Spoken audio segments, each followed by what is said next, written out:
you. Merci.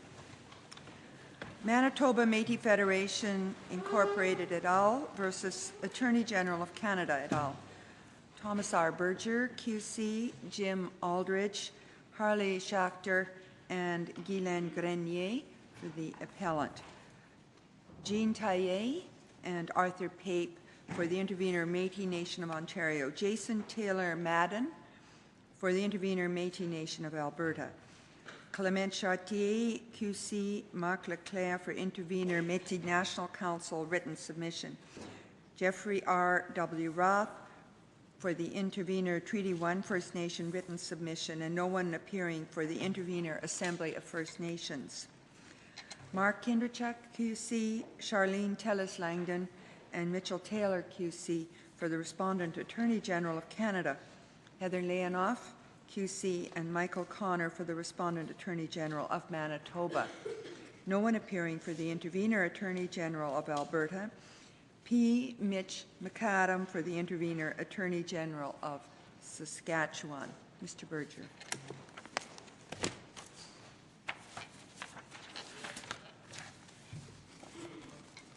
Chief Justice, may it please the Court.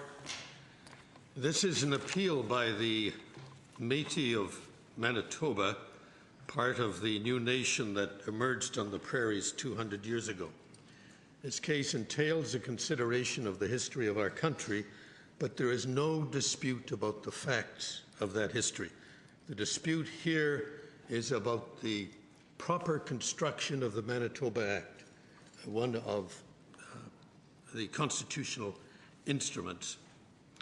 The record is extensive. The trial judge, however, wrote that generally speaking, the documentary record is accurate, and Canada, in its factum, admits the appellant's statement of facts, paras 1 to 50, except for paras 24, 25, and 47 to 50. Now, we have all in school read about Canada's desire to acquire the Northwest, to send settlers westward, the fears of the Métis at Red River that they would be deprived of their land, the capture of Fort Garry, the establishment of the provisional government led by Louis Riel, and the negotiations that took place between the provisional government and Canada to bring Manitoba into Confederation. And this court in Blais, it's number 2 in the book, but the court I know is familiar with it, said that the Métis were Canada's partners in negotiating the entry of Manitoba into Confederation. The negotiations took place between Sir John A. Macdonald and Sir George Etienne Cartier for Canada, and Father Noel Joseph Richard, who led the delegation from Red River representing the provisional government. And out of these negotiations came the Manitoba Act, which provided that there should be a new province, the old postage stamp province, that you'll remember from your maps. There was to be a legislature, but what concerns us today, Chief Justice, is the guarantees in the Manitoba Act for Roman Catholic schools, for protection for the English and French languages in the courts and in the legislature, and the provisions contained in Section 31 and 32 to guarantee the rights of the Métis living along the banks of the Red and Assiniboia rivers to their land. There were 10,000 Métis living in Red River. They lived along the banks of the Red and Assiniboia rivers, and their lots stretched from the river inward in the same way as had developed in Quebec. Their titles were to be confirmed under Section 32. Then to provide land for the next generation. Section 31 said that 1.4 million acres was to be set aside for the children of the Métis. Now, there were 10,000 Métis, 7,000 of them were children. 7,000 were under 21. There were as well 2,000 other people, about 1,500 white people, as they're described in the census, and about 500 Indians. So that this population of 10,000 was the dominant population at Red River, and they had a lot of children. Now, for Canada, because these negotiations were successful between Macdonald and Cartier and Father Richard, who then took the Manitoba Act back to Red River in June 1870, and he spoke to the Assembly of Assiniboia. Riel presided. Father Richard gave his presentation in French. Riel translated into English. And Father Richard said, "We can trust the Canadians." But for Canada, this meant the peaceful acquisition of half a continent. It was a turning point in Canada's history. To that point, it had been a medium-sized country lying along the Gulf of St. Lawrence and the Great Lakes. This constituted a vast expansion of the Canadian polity. Now, Chief Justice, I've left with you an outline of argument. Let me turn at once to the question of mootness and limitations and late fees. This case, as you, Chief Justice, will remember, was before this court in 1990, because the Manitoba Court of Appeal, this case was launched in 1981. You will remember that the Manitoba Court of Appeal had said this case should be dismissed on the grounds of mootness. The Manitoba Court of Appeal held that the legislation that we alleged was in conflict with the Manitoba Act, enactments by Canada and by the province of Manitoba that conflicted with the Manitoba Act, were now spent or repealed, so that nobody's rights would be affected by a judgment of the court. We came to this court, which decided that the case should go ahead. And in a very brief judgment given by Justice Wilson, which is at tab 4 of our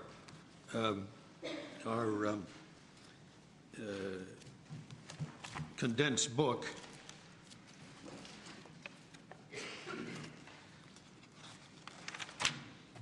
if you're with me, it's a very brief judgment. It begins on page 3. The second para I'd like to read. Justice Wilson said, "Issues as to the proper interpretation of the relevant provisions of the Manitoba Act and the Constitution Act 1871. The Constitution Act of 1871 constitutionalized the Manitoba Act. And the effect of the impugned ancillary legislation, that's the federal and provincial enactments, upon them would appear to be better determined at trial where a proper factual base can be laid. The court is of the view also that the subject matter of the dispute, inasmuch as it involves the constitutionality of legislation ancillary to the Manitoba Act, is justiciable in the courts, and that declaratory relief may be granted in the discretion of the court in aid of extrajudicial claims in an appropriate case." And we were frank with the court. We said for the Manitoba Métis, we want a declaratory judgment because it will assist us in advancing our land claim in Manitoba. But you don't really need to have the statute declared invalid because these statutes say what they say, and in your argument that they show the conduct of the province in not protecting the rights of the Métis. So even if they are not declared invalid, it does not detract from your argument. So in what way is it necessary for you to have a declaration of invalidity of those statutes? Thank you, Judge. We claim that the Section 31 constituted a fiduciary obligation that Canada, under Section 31, dealing with the 7,000 children and the 1.4 million acres, that Canada had fixed upon it by Section 31 a fiduciary obligation to take care of the interests of those 7,000 children in the distribution of the 1.4 million acres. And that is the centerpiece of our claim. That's what the argument has been about in the lower courts ever since. Now, we don't, we ask the court for a declaration that there was a fiduciary obligation and that it was breached, that Canada didn't fulfill that obligation. And the question of these enactments is, in a sense, as you say, Judge, incidental.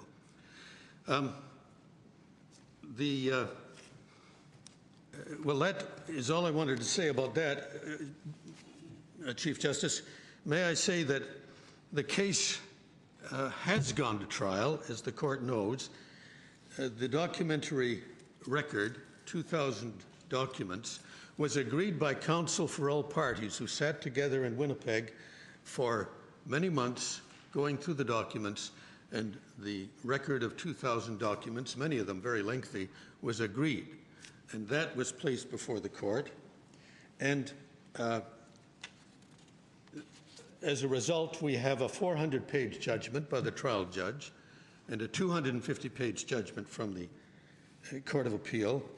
And notwithstanding that the case was felt to be moot, you will recall that Chief Justice Scott, who wrote for the Court of Appeal, said that these issues were unique and important, and even though the case might be said to be moot, the question of fiduciary obligation, whether it existed and whether there was a breach, had to be adjudicated upon. Could I just ask you to look for a moment at a case this court handed down in 2005, Ducette Boudreau, it's a tab 5, and it's a judgment of Justice Iacobucci and Justice Arbour dealing with mootness, and at para 17, the two justices say, the doctrine of mootness reflects the principle that courts will only hear cases that will have the effect of resolving a live controversy which will or may actually affect the rights of the parties to the litigation, except when the courts decide in the exercise of their discretion that it is nevertheless in the interests of justice that the appeal be heard. That was the view of the Court of Appeal, and we ask the court to take that into consideration. You will see that the two justices at para 18 said, although this appeal is moot, the considerations in Borowski suggest that it should be heard. Writing for the court, Justice Sapinka outlined the following criteria for the courts to consider in exercising discretion to hear a moot case. The presence of an adversarial context, we have that in spades. 2, the concern for judicial economy. Well, it would be a waste, I say with great respect, of resources to not to proceed to consider the merits on this appeal.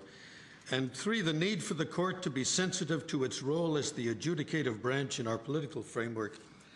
And I say that All I am asking the court to do is to adjudicate on the meaning of the Manitoba Act.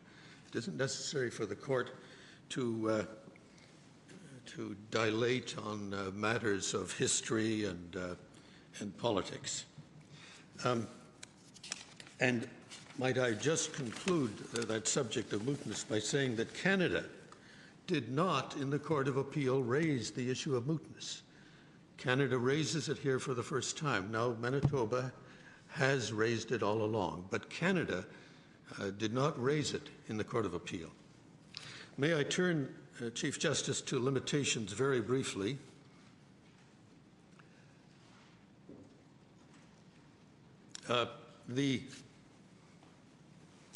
Canada says in its factum that the Métis waited 90 years to sue. They say we should have sued in 1890 and that we waited until 1980, and that gives you 90 years.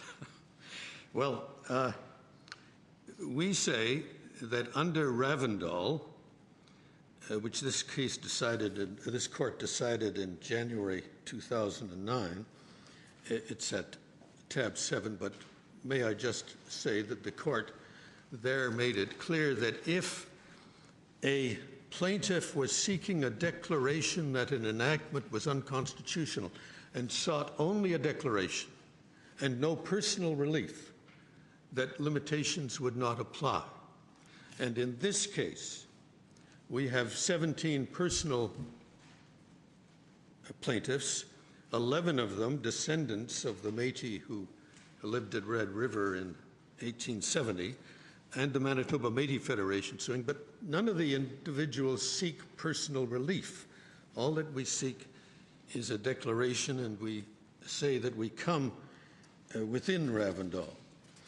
As to Leitchie's, I'm sorry, for your limitation period argument, that this is linked with the fact that the fiduciary duty, one of the components of the fiduciary duty, so at least the discretion of the Crown to distribute the land, yes,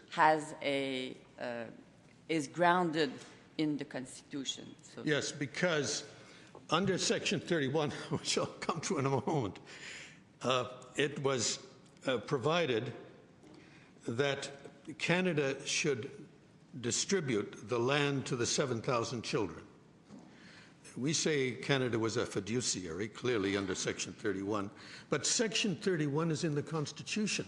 That obligation to distribute the land to the children loyally and carefully was one derived from the Constitution, and they did not fulfill their constitutional obligation. That's the, and so we come within Ravindal. For instance, Judge, I will, if I have the time, refer to 2 or 3 federal orders in council passed in the 1870s, which are clearly contrary to the Manitoba Act.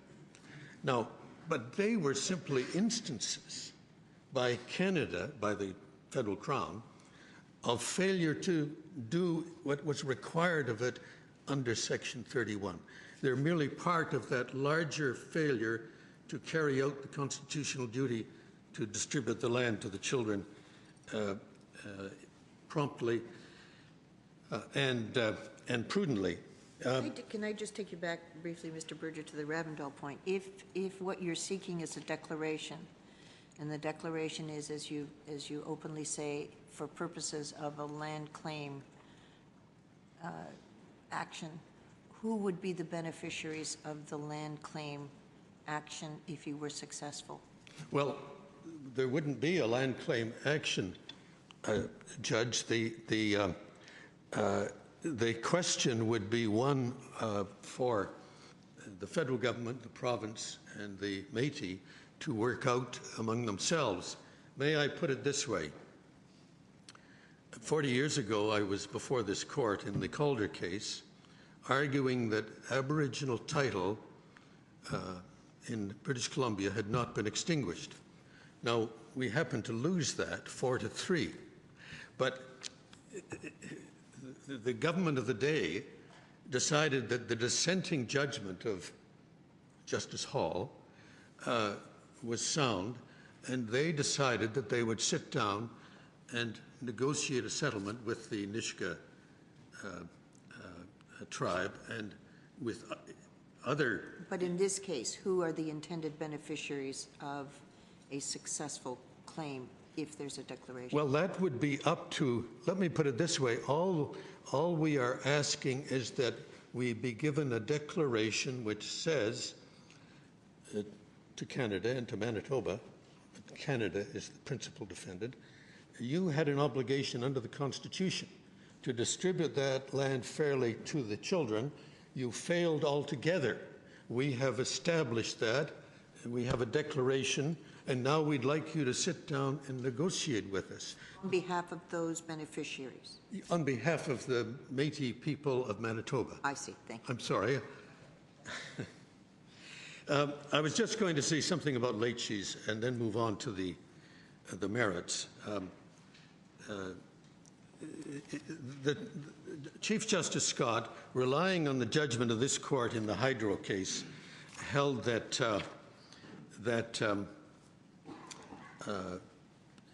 if you had an unconstitutional enactment, if your claim was brought under Ravendal, well, there was no defense of late cheese.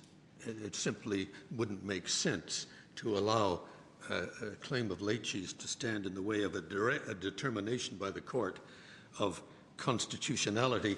And that Hydro case is at tab 8. And if you just turn it up for just a moment, please. In that case, Chief Justice Lemaire said, this is at about halfway down the page, if you're with me, there is no doctrine of late cheese in constitutional division of powers doctrine. One level of government's failure to exercise its jurisdiction or failure to intervene when another level of government exercises that jurisdiction cannot be determinative of the constitutional analysis. In this respect, I adopt the statement of Justice Reed, who said, the fact that constitutional jurisdiction remains unexercised for long periods of time or is improperly exercised for a long period of time, however, does not mean that there is thereby created some sort of constitutional squatter's rights. Attorney General of Manitoba and Foray, a case in which unconstitutional action had remained unchallenged for 90 years, and that refers to the claim of the Franco-Manitobans, to which I will come. Now, I'm sorry, I need a little more help on the latches, because what's put against you is not, or at least where I see one difficulty, is the doctrine of latches, but in relation to your fiduciary duty claim, not in relation to the division of power claim. Because the latches, even if we get over the limitation period argument, because it's grounded in the Constitution, we still have to face findings of fact of the trial judge with respect to the fact that other rights had been exercised or had been the object of claims before the courts, and this right had not been exercised before 1980. Now, in the record, I also see the argument that the Métis were not organized before the early 80s. You mentioned the Calder case, which is in the 70s.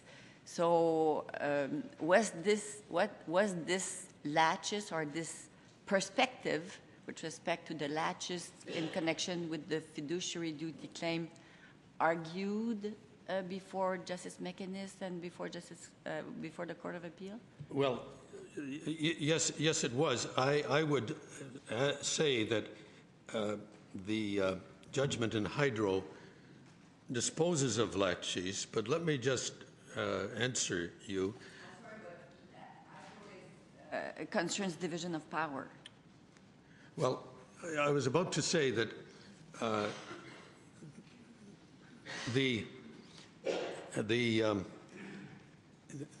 When in 1890 Manitoba passed a law abrogating the right to use French in the courts or the legislature, and at the same time in 1890 passed a law that abrogated the right of public funding for denominational schools, the Catholics and the Franco-Manitobans knew right away what had happened. I mean, they could just read the statute. The story of the erosion of Métis land rights extended over a period of 20 or 30 years. The evidence showed that after the soldiers arrived in about August 1870, Louis Riel had to flee, and the evidence of Professor Enns, who was the Canada's principal expert witness and historian, he said there was a reign of terror. He said there was mob rule in Winnipeg. The lieutenant governor wrote a letter. I understand that the Métis were mistreated by the soldiers, yes, and the settlers and the new settlers that were flooding in from Ontario. And my lord, they observed that the Roman Catholics, who were an organization in a position to bring legal proceedings, did so in the 90s. They lost in the Privy Council. The Franco-Manitobans, as this court pointed out in the Manitoba language reference, the Franco-Manitobans actually challenged the 1890 legislation in the county court. They won. The province of Manitoba ignored it. And then they had to bring proceedings again in the Foray case in the 1970s. The idea that these individual plaintiffs, in this case, could somehow have amassed all of this material, brought an action on the scale of this one to vindicate their rights is, I submit, unsound. It could not be expected. Laches is an equitable doctrine. Is it fair to apply it here? I say it's fair because there would be, I'm sorry, I hope I understood that. I say, I won't take this for a concession, Mr. Berger. I would say, Judge, that I still rely on the hydro case, but I say that it would be distinctly unfair to apply it here. This case has been years in preparation, and only the Manitoba Métis Federation could have brought it. And they didn't come into existence until 1967. Could I go on from there to the question of minority rights and deal with that very briefly? Will you say something at the point on the standing of the Métis? There is no dispute about the standing of the individual plaintiffs. Of the association. And we say with respect that the Manitoba Métis Federation, which has carried the ball throughout, should be given standing. And I have a practical reason for saying it, not just to tidy up the pleadings, because if we are successful, then assuming goodwill on the part of the respective governments, they would have to have somebody to talk to. And the Manitoba Métis Federation represents the Métis of Manitoba. It has over 100,000 members and represents, of course, thousands of Métis in Manitoba. Could I just deal with the question of minority rights very briefly, because this is one area where we say with respect that the Court of Appeal was altogether mistaken. Section 31 was intended for the protection of the rights of minorities. In the secession reference, this court said that one of the fundamental principles of the Constitution is protection of minorities, and they said Aboriginal people fall within that category, and they deserve protection in their own right. And in the case, in the secession reference, let me just find this here.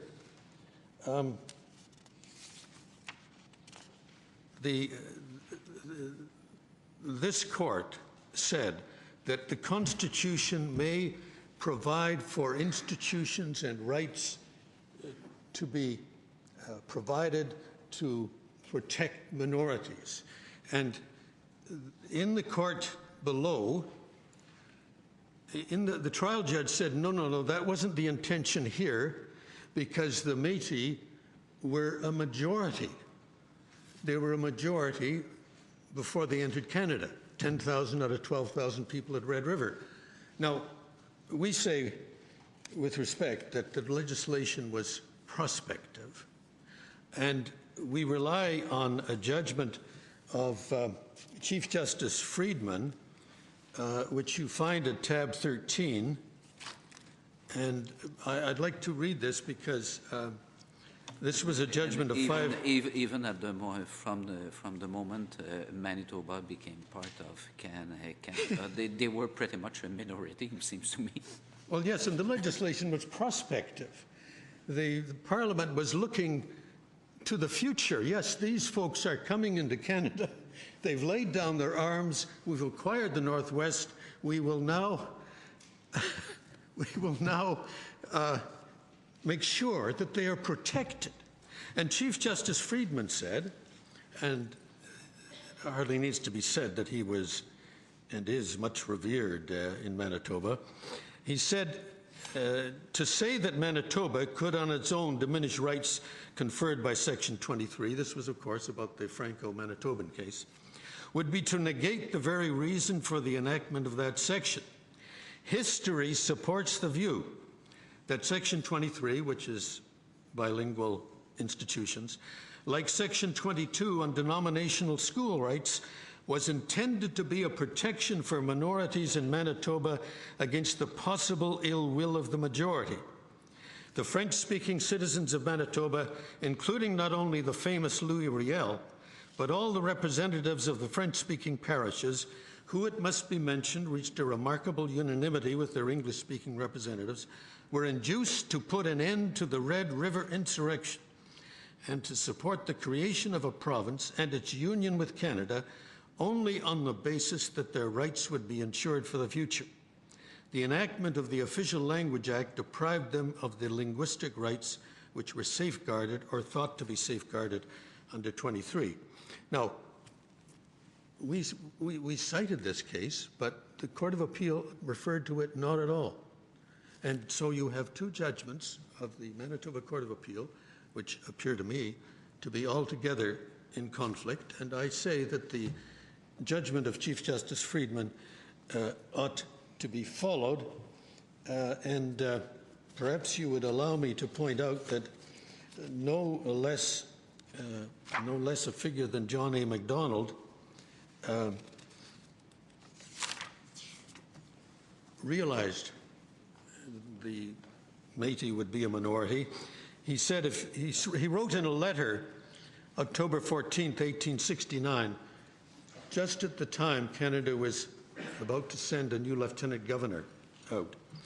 He said, this is tab 11, he said, it will require considerable management to keep those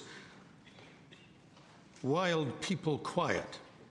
In another year, the present residents will be altogether swamped by the influx of strangers who will go in with the idea of becoming industrious and peaceable settlers.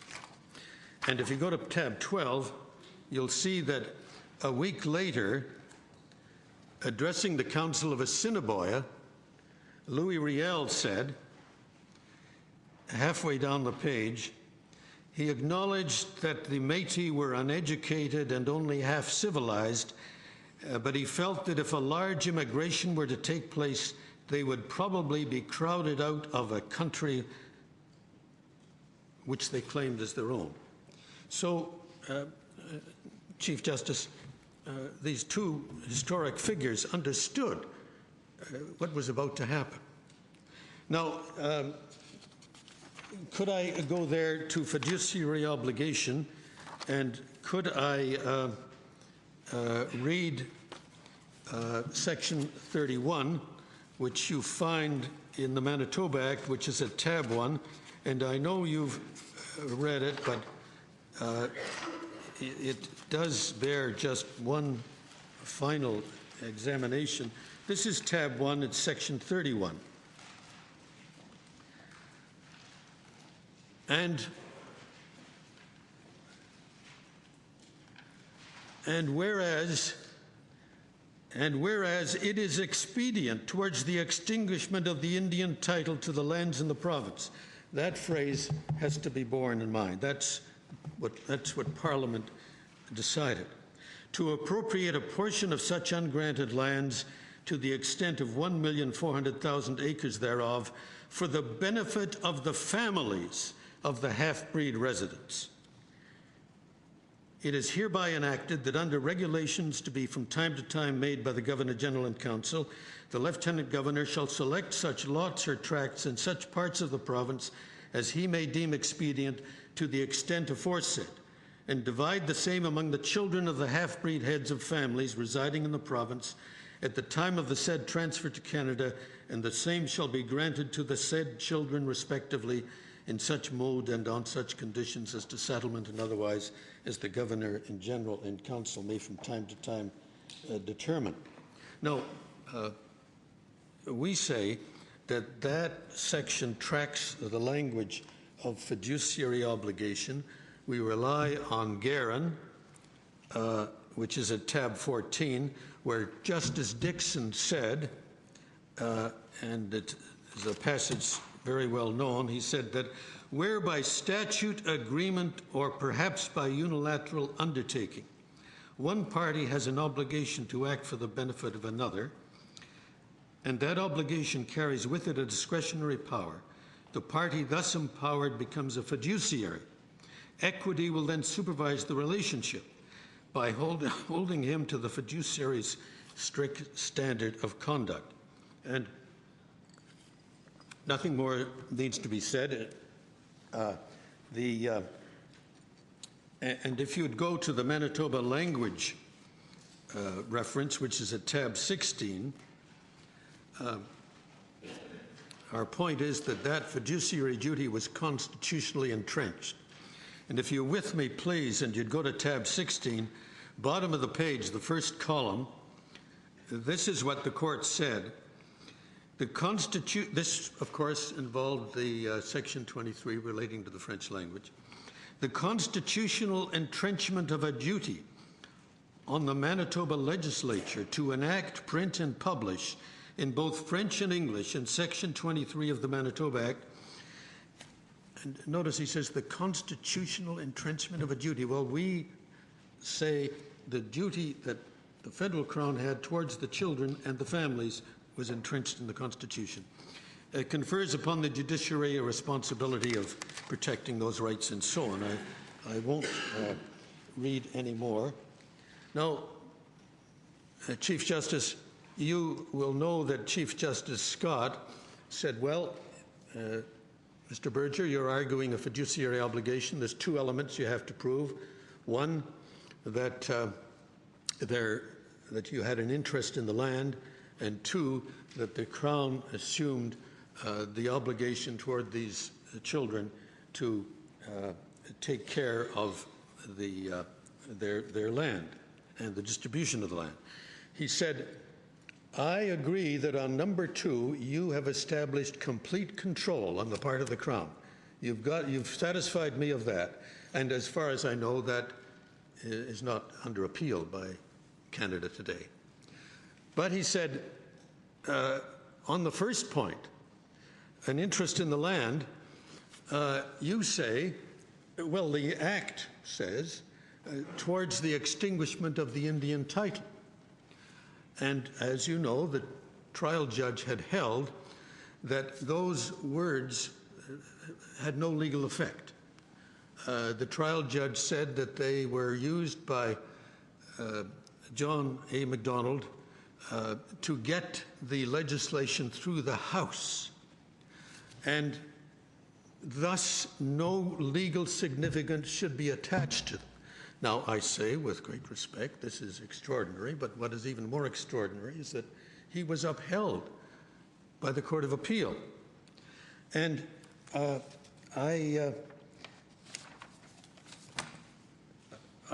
would just ask you to glance. That would be akin to saying we made a promise we did not intend to uphold, or we said something only to obtain their consent.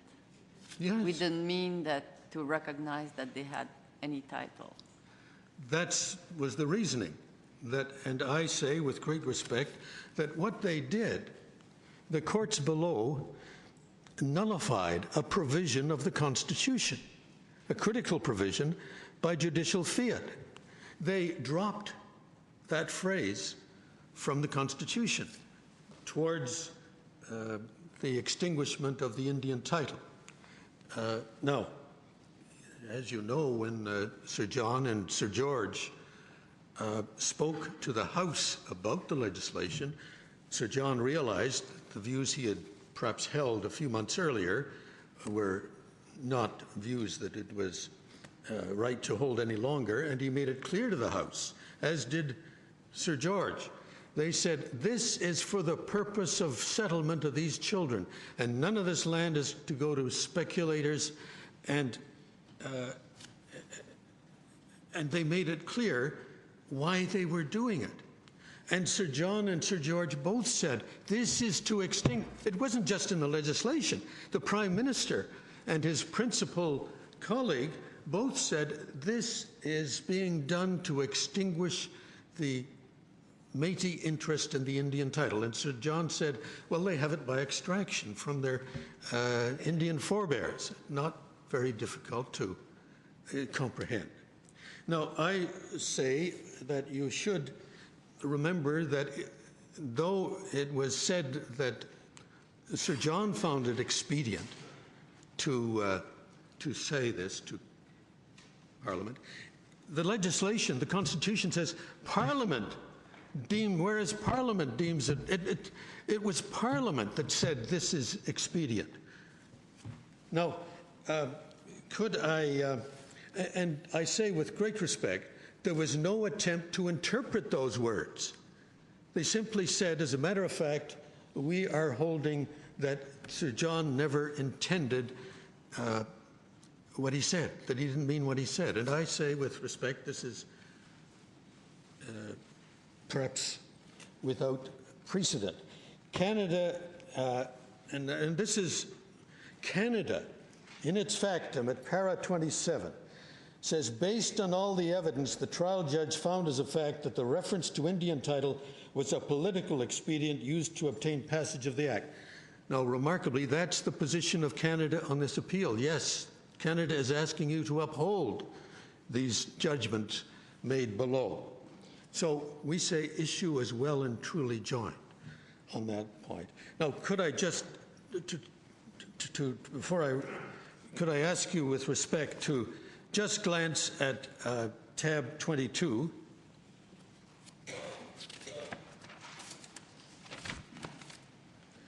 At tab 22, this was legislation passed in 1874 to extinguish the Indian title of the parents, because, of course, Section 31 applied only to the children. And if you read the statute, this is Parliament using this same language, and may I say, this was after Sir John had left office in 1873, owing to the Pacific scandal. This was a new government under Prime Minister Mackenzie. They passed a law that said, whereas by the 31st section of the Act, 33rd, so on and so forth, it was enacted as expedient towards the extinguishment of the Indian title to the lands in the province of Manitoba to appropriate 1,400,000 acres of such lands, and whereas no provision has been made for extinguishing the Indian title as respects the half-breed heads of families, and whereas it is expedient. So this, now could I just ask you to look at what was said by in the great debate of 1885. By that time, Louis Riel had been captured after the 1885 rebellion and was awaiting trial, and there was a great debate in the House of Commons.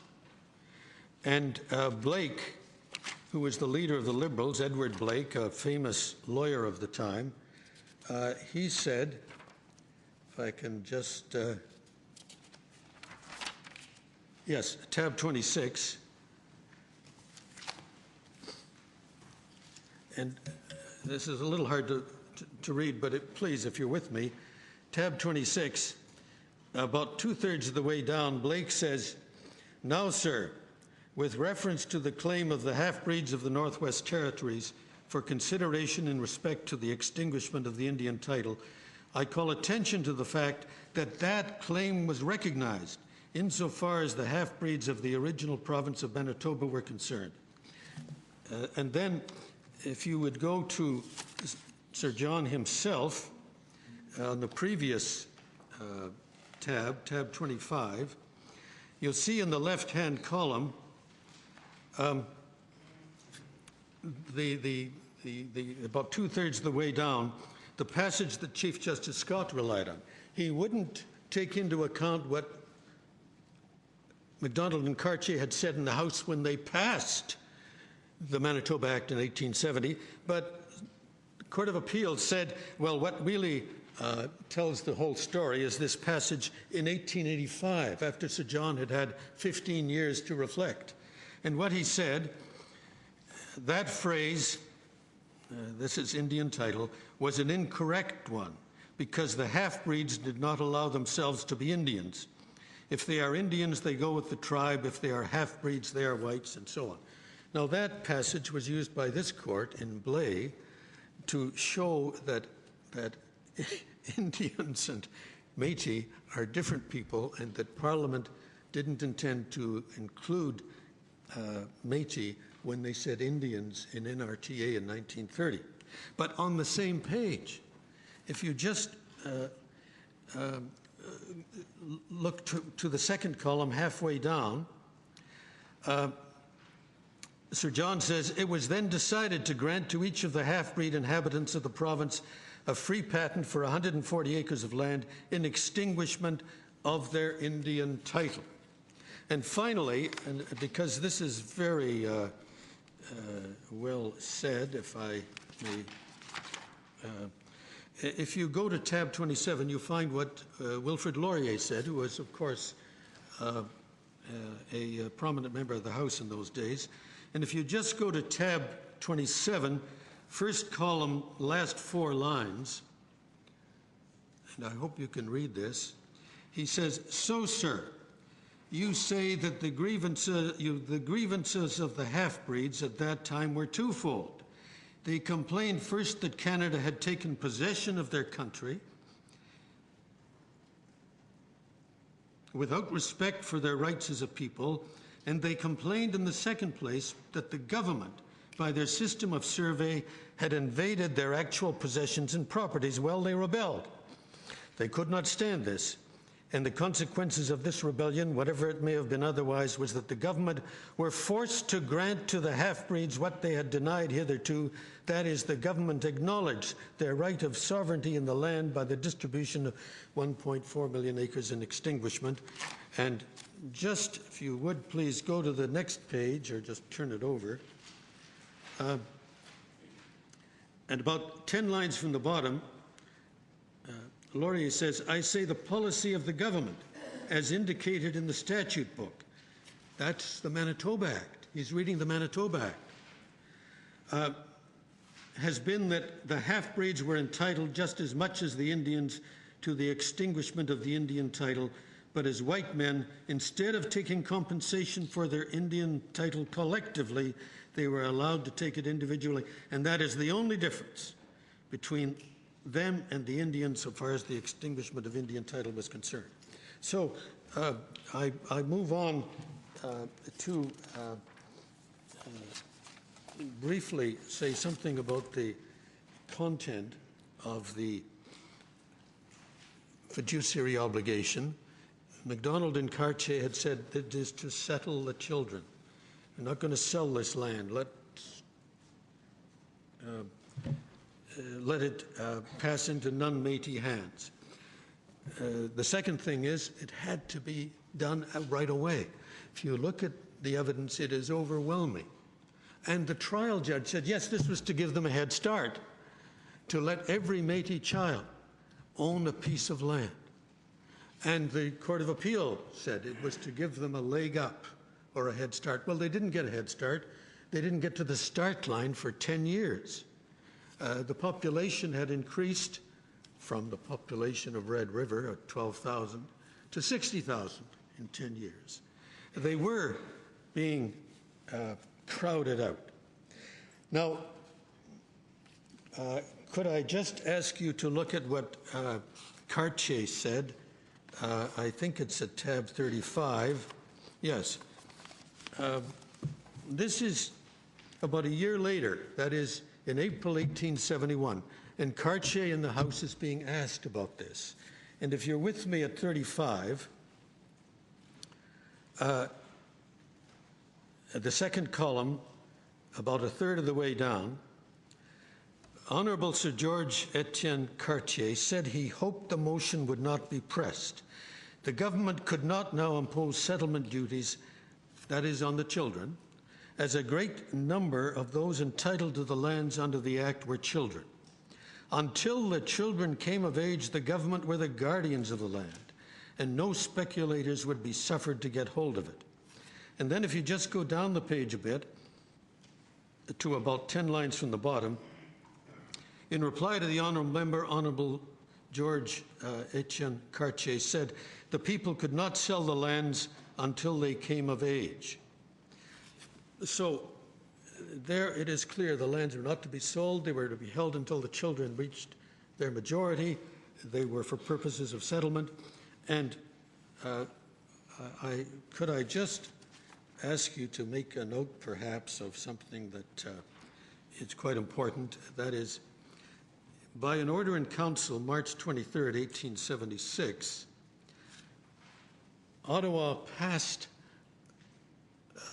an order in council that said, if any of these are sold, these allotments, because they didn't get to granting the deeds. They didn't hand out the deeds until 10 years later. So there were sales of these allotments. Nobody knew where the land was or what land they had. But Ottawa said in that order in council, we will not recognize any assignment by the children of their allotments. Ottawa still, as late as 1876, thought they had a duty to the children. And then if you're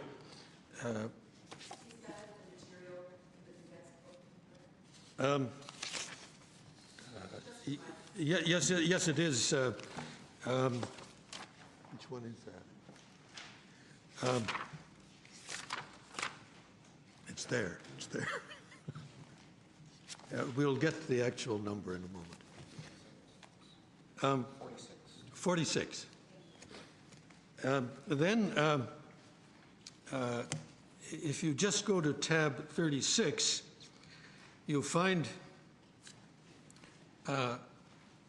in the Senate, but the Secretary of State, Sir Richard Scott, was speaking, and he was responsible for the distribution of the lands to the children. And he said, and if you're with me at tab 36, halfway down the page, first column, Honourable Mr. Scott said it was a subject attended with a great deal of embarrassment. There was no object in issuing patents to minors who could not make use of their property. It would be very unfortunate if the province of Manitoba should remove the disability of minors to sell their land, as it would give way to a great deal of jobbery. The government were the guardians of these people, and it was their duty to see that they were protected in their rights to their properties. And that's as late as 1877. That's the federal government saying, yes, we are the guardians. Now, excuse me, forgive me, I turn to the question of the breach. And I'll deal with this very briefly because there doesn't appear to be any dispute on the facts. The first thing is, you'll remember that Section 31 said this was for the benefit of the families. And MacDonald and Cartier said it is for settlement. And yet, in OIC April 25, 1871, which is, it's in here too. I'll get the tab. They decided on a lottery. And they had a lottery in each parish, and each parish was assigned certain townships, and the townships might be scattered far from the parishes and far from each other. There are some wonderful maps that are in the record that illustrate this, so that the children in a given parish belonging to the same family, their lots might be 10 or 20 miles from the parents' property and might be 20, 30 miles from each other. So that was obviously militated against settlement. They didn't try to cluster the children's land, made no attempt to make sure it was somewhere in the neighborhood or in the vicinity of their parents' land. I saw in the record that there was an allusion that this was calculated in order to make sure that the lands were to be groomed or used and not left without anyone tending them? I don't think it's quite right. The court below said, well, this was the only fair way to do it. Well, it was fair enough if it was a lottery, but it was a federal scheme to settle the next generation of Métis. The whole idea was that they would be a land-owning families, property-owning families, well-placed to thrive at the heart of the new province. Nowadays, Mr. Berger, after Haida, we'd say there would be at the very least a duty to consult with the people involved as to how to carry out the obligation.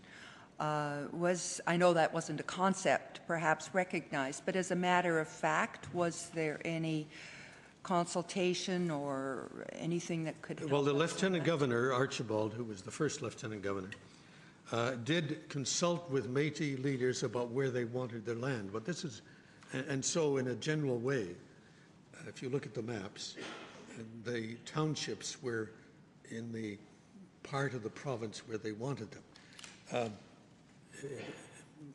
But that's where it stopped. And Archibald was then replaced, not on that account, but perhaps he had tired of Winnipeg, I don't know. But they didn't take any steps, none, I say with respect, they didn't take any steps to make this scheme work for the families and the children, to give them a fighting chance of becoming settlers. And I say that undermined the whole scheme from the outset. Now, could you just amplify that a bit, Mr. Berger? Didn't give them a fighting chance to be settlers because... What do you? I'm not sure. Well, the idea that it was clear the Métis had these great buffalo hunts, you know, and famous for the Red River carts, but the buffalo were vanishing.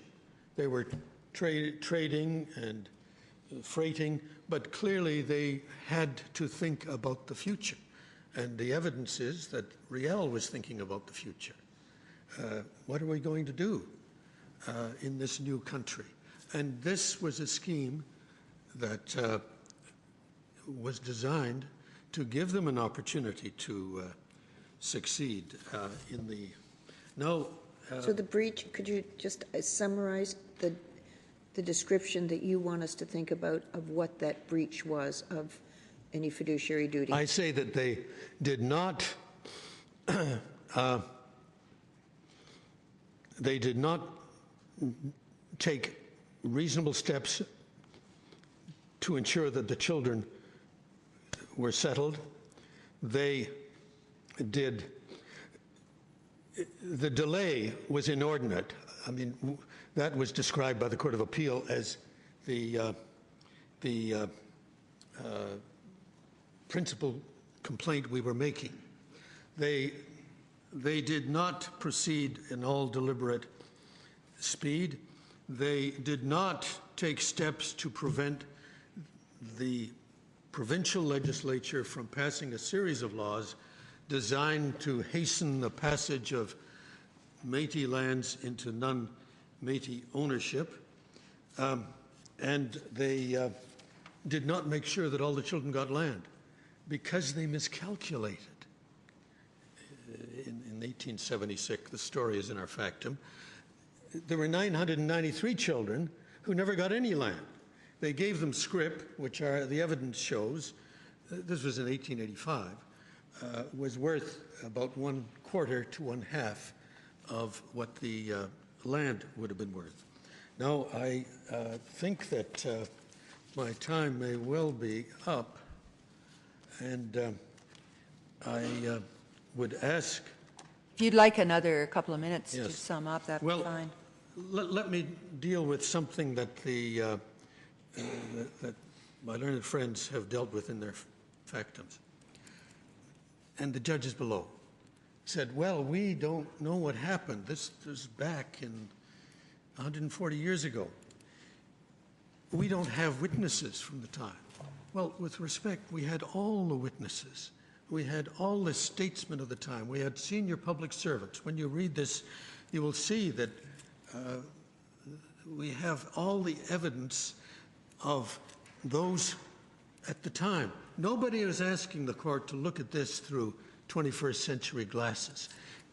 The standards that we ask be imposed are the standards that MacDonald and Cartier acknowledged. And let me just illustrate, perhaps I've had to leave the provincial legislation out and Section 32, but Section 32 is, I'll just conclude with this, Chief Justice. Section 32 is all about the delay, which was 13 years in getting the land for the parents living on the rivers. And the trial judge said, well, this all happened a long time ago. It seems to have taken a long, long time. There seems to have been delay, but how can I decide? I'm here in 2007, and I can't decide this. Well, in our factum, you'll find that in the next paragraph, we have a private letter written by the deputy minister at the time, 1883, 13 years delay in getting these Section 32 lands to the Métis living on the rivers. And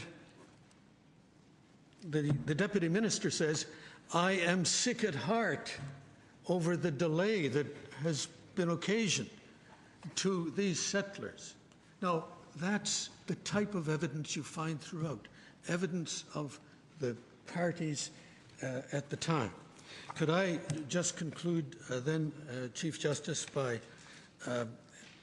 saying that we ask that the appeal be allowed, that the declaration sought be granted, and we point out that in Cunningham, this court indicated that it is time for the distinct place of the Métis in Canada to be acknowledged, and I say, with respect, that this case represents the unfinished business of Confederation. Those are my submissions, milady. Thank you very much. Ms. Taillé.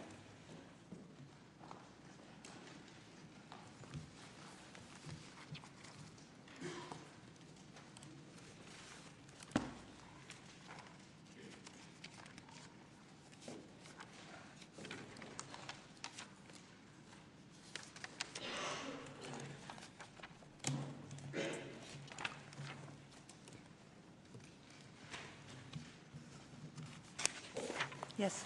Good morning. I'd like to make 4 points. I'm going to speak to the constitutional issues, and Mr. Berger concentrated largely on the fiduciary. I'd like to provide some assistance with the constitutional promises. I'd like to speak to the Indian title issue, mootness, and to standing. My first submissions will be with respect to the constitutional promises. And we note that it's by means of those promises, as Mr. Berger said, that the Métis did agree to lay down their arms and to bring Manitoba into Confederation. These have been, these kinds of promises we would characterize as nation-building promises. And this court has dealt with those in the past. They've been called the Compacts of Confederation, the foundational ideas on which this country was founded. And this court has said in the past several times that those nation-building constitutional promises deserve special respect and attention. And we say that needs to be considered here. Now, the idea of nation-building, that we say that should have informed a purposive analysis in the courts below. But I think if you look at the Court of Appeal decision, it's rather striking that not only is there no nation-building discussion in a purpose of analysis, there's no purpose of analysis at all. It's completely absent in the Court of Appeal. In the Queen's Bench judgment, what we have is the trial judge purporting to do a purpose of analysis, but in the end he says at paragraph 557 that the Act in the end has to be looked at from the perspective of Parliament and not from the perspective of Métis. We would say to you that in the context of nation building, in the context of provisions that were negotiated between the Métis and Canada, that this is hardly a purpose of analysis. Purpose of analysis, as I understand it, is that we're supposed to look at the provision in light of the interest that it's meant to protect, and that is not one party's perspective on what happened there. The interest meant to be protected is the land for the benefit of the families.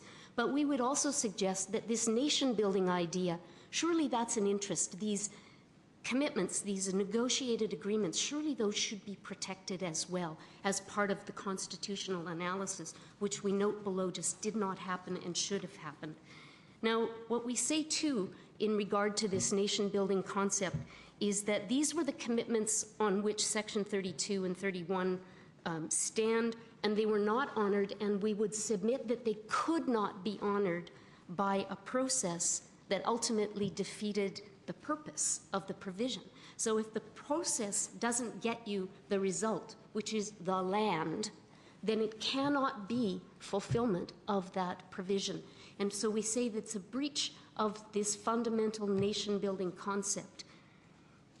Now, my second submission is with respect to Indian title. And the courts below dismissed this as a political expediency. Mr. Berger spoke to that. Canada would urge you to take the reference to Indian title as context only. We think that is an insupportable submission in a constitutional enactment. But it's worth it for us to look at the time, what was going on with Indian title. And I'd like to address that by way of looking at the policy at the time and at the law at the time. So again, as Mr. Berger says, we're not looking through 21st century glasses here. What was the policy at the time with respect to Indian title? The policy, Canada's policy, has always been the same. They enter into agreements, could be treaty, in this case it was turned out to be legislation, with the people who are on the ground at the time that Canada wants to extinguish title. It's a very pragmatic policy, and it's been the same. In fact, the BC policy is running today on exactly that same thing. Nobody goes and proves great, extensive research on title. So what's happening here is the same thing with Métis and the same thing with Indians, is you look at who's there on the ground and you extinguish the title at the time. That's the policy. So let's look at the law. The law at the time, and I've given you a clip at paragraph 23 of my factum from the Ontario Court of Appeal in the St. Catharines Milling case. Now, there are no title discussions in the courts prior to St. Catharines Milling. There's a significant body of litigation coming out of 6 nations. in the 1800s. But because that's the Haldeman grant to the loyalists who come up from the States, the issue of title is not the issue. There's a lot of issue about can they sell the land. Joseph Brant, in an echo of what will happen later with Riel and the Métis, is saying he wants the land in severalty. They're civilized men. They should be able to sell it. All of those things are coming up in the Six Nations context. So what we see, though, is that when it comes on title to the Ontario Court of Appeal, Justice Osborne calls the very concept a startling one. It's the idea that anyone would argue that Indian title even existed. He says that's a startling concept. He says, never been argued before. No, he dismisses it.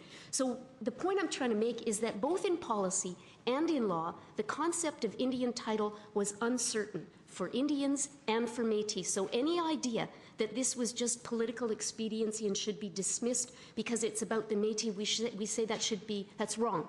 That's utterly wrong on the facts of history at the time in Canada.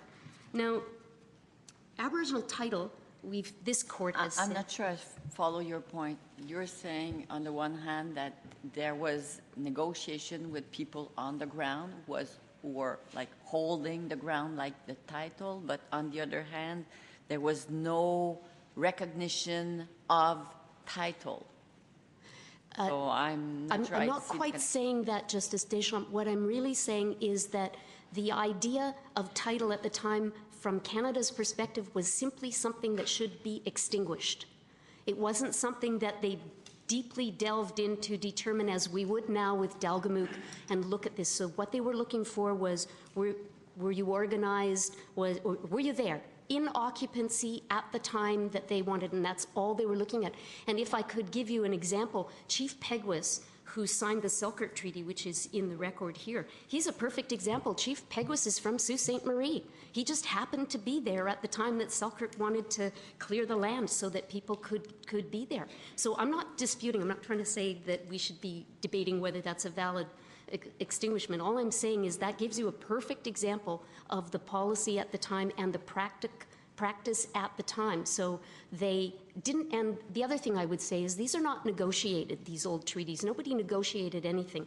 The Crown would go in, tell the people what the terms of the treaty were, and maybe answer a few questions, and then they'd sign off on the treaty. There's about 500 times more negotiation going on in Section 31 and Section 32 than there has ever been in any of those historic treaties. So, which I think should add some more validity to the negotiated process going on here. But the point is that when Canada... May I just ask you, I may have misheard you. Did you say that there was some misunderstanding about the nature of Indian title at the time, or no misunderstanding? I think the understanding at the time was that everybody was uncertain as to the nature, extent, scope, and kind of Indian title, what it meant, how far it spread, how deep did it go.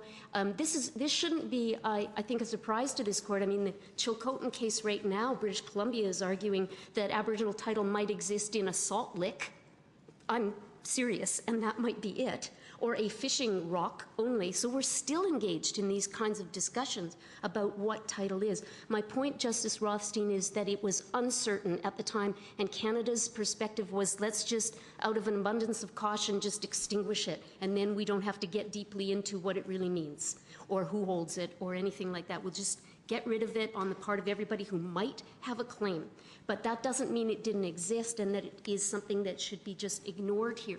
And you might ask why I'm raising all this, and I do want to raise it with respect to mootness, because what we say to you is if there's a live controversy still here, we say there is, if Aboriginal title has not been extinguished through this process because there's unfinished business, because the Crown owes these outstanding obligations, then there's a very live controversy here. And myself as a Riel, as a descendant of these people and the hundreds of people who are here today, we all have an interest in whether there is title existing today. There's a very live controversy. And if you get to the third branch of the Borowski test and you decide whether you're going to exercise your discretion, we say there is a live controversy here with respect to whether title is in existence. And if I could add one more point with respect to mootness, I would suggest to you that the idea that these nation-building concepts, these concepts on which Canada was founded, those ideas can never become moot, because the idea we've always said is that the Constitution is a living tree, and I would urge this court not to find that the only dead branch on that tree has the Métis name on it. Now, I have also submissions about standing, but I see that my time is up, and you have my submissions in my writing. Thank you very much. Thank you. Mr. Madden?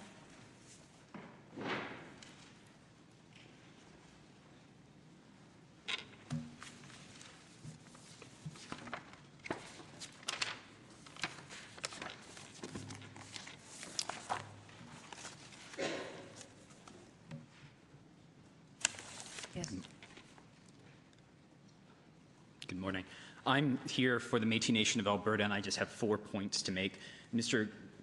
Berger has canvassed the fiduciary issues. I want to talk a bit about the honour of the Crown, and exactly what Chief Justice spoke about is, was there any obligation to essentially consult with or to engage the Métis? I'll refer to my friend's factum, Mr. Berger's factum, where he talks about the note given by Cartier to actually Richaud after the negotiations, and that promise, the assumption about the Section 31 lands is that it would be under the control of the provincial legislature. That was a part of the deal, and that didn't make its way into ultimately the Manitoba Act. But in a letter from then the minister of the time, he says, you can rely on this when you go back to your people and say, we will deal with you honorably, and we will consult with you, and we will ensure that it's done in a way that is most equitable and fair to the Métis as well. I put that in the context of the honour of the Crown. I think that one of the things about this promise, and this court has repeatedly said about the honour of the Crown and promises, is that the Crown always intends to fulfill its promises. That's said in Badger and repeated.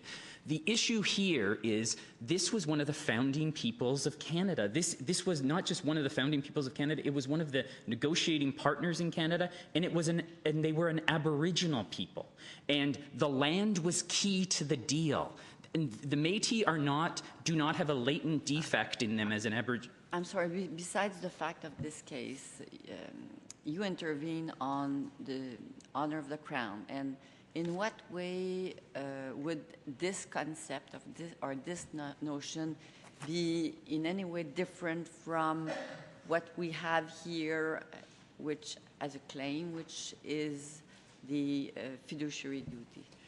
I think at the end of the day, we think that it gets you to the same place. If it's fiduciary and there's breaches, then there's an obligation to negotiate and to deal with it. If there's a breach, and we aren't saying that there's a breach of the honour of the Crown, what we say is that there's a promise still there that needs to be fulfilled. And what we know about the honour of the Crown is that the Crown always intends to fulfill the promise. So if it wasn't met in 1870 and 1880, that's unfinished business, and negotiations we can't go back and unring the bell or go back and change history, but what we can do based upon Section 35 and reconciliation and the honour of the Crown is create a constitutional base. The court has recognized the honour of the Crown as a constitutional duty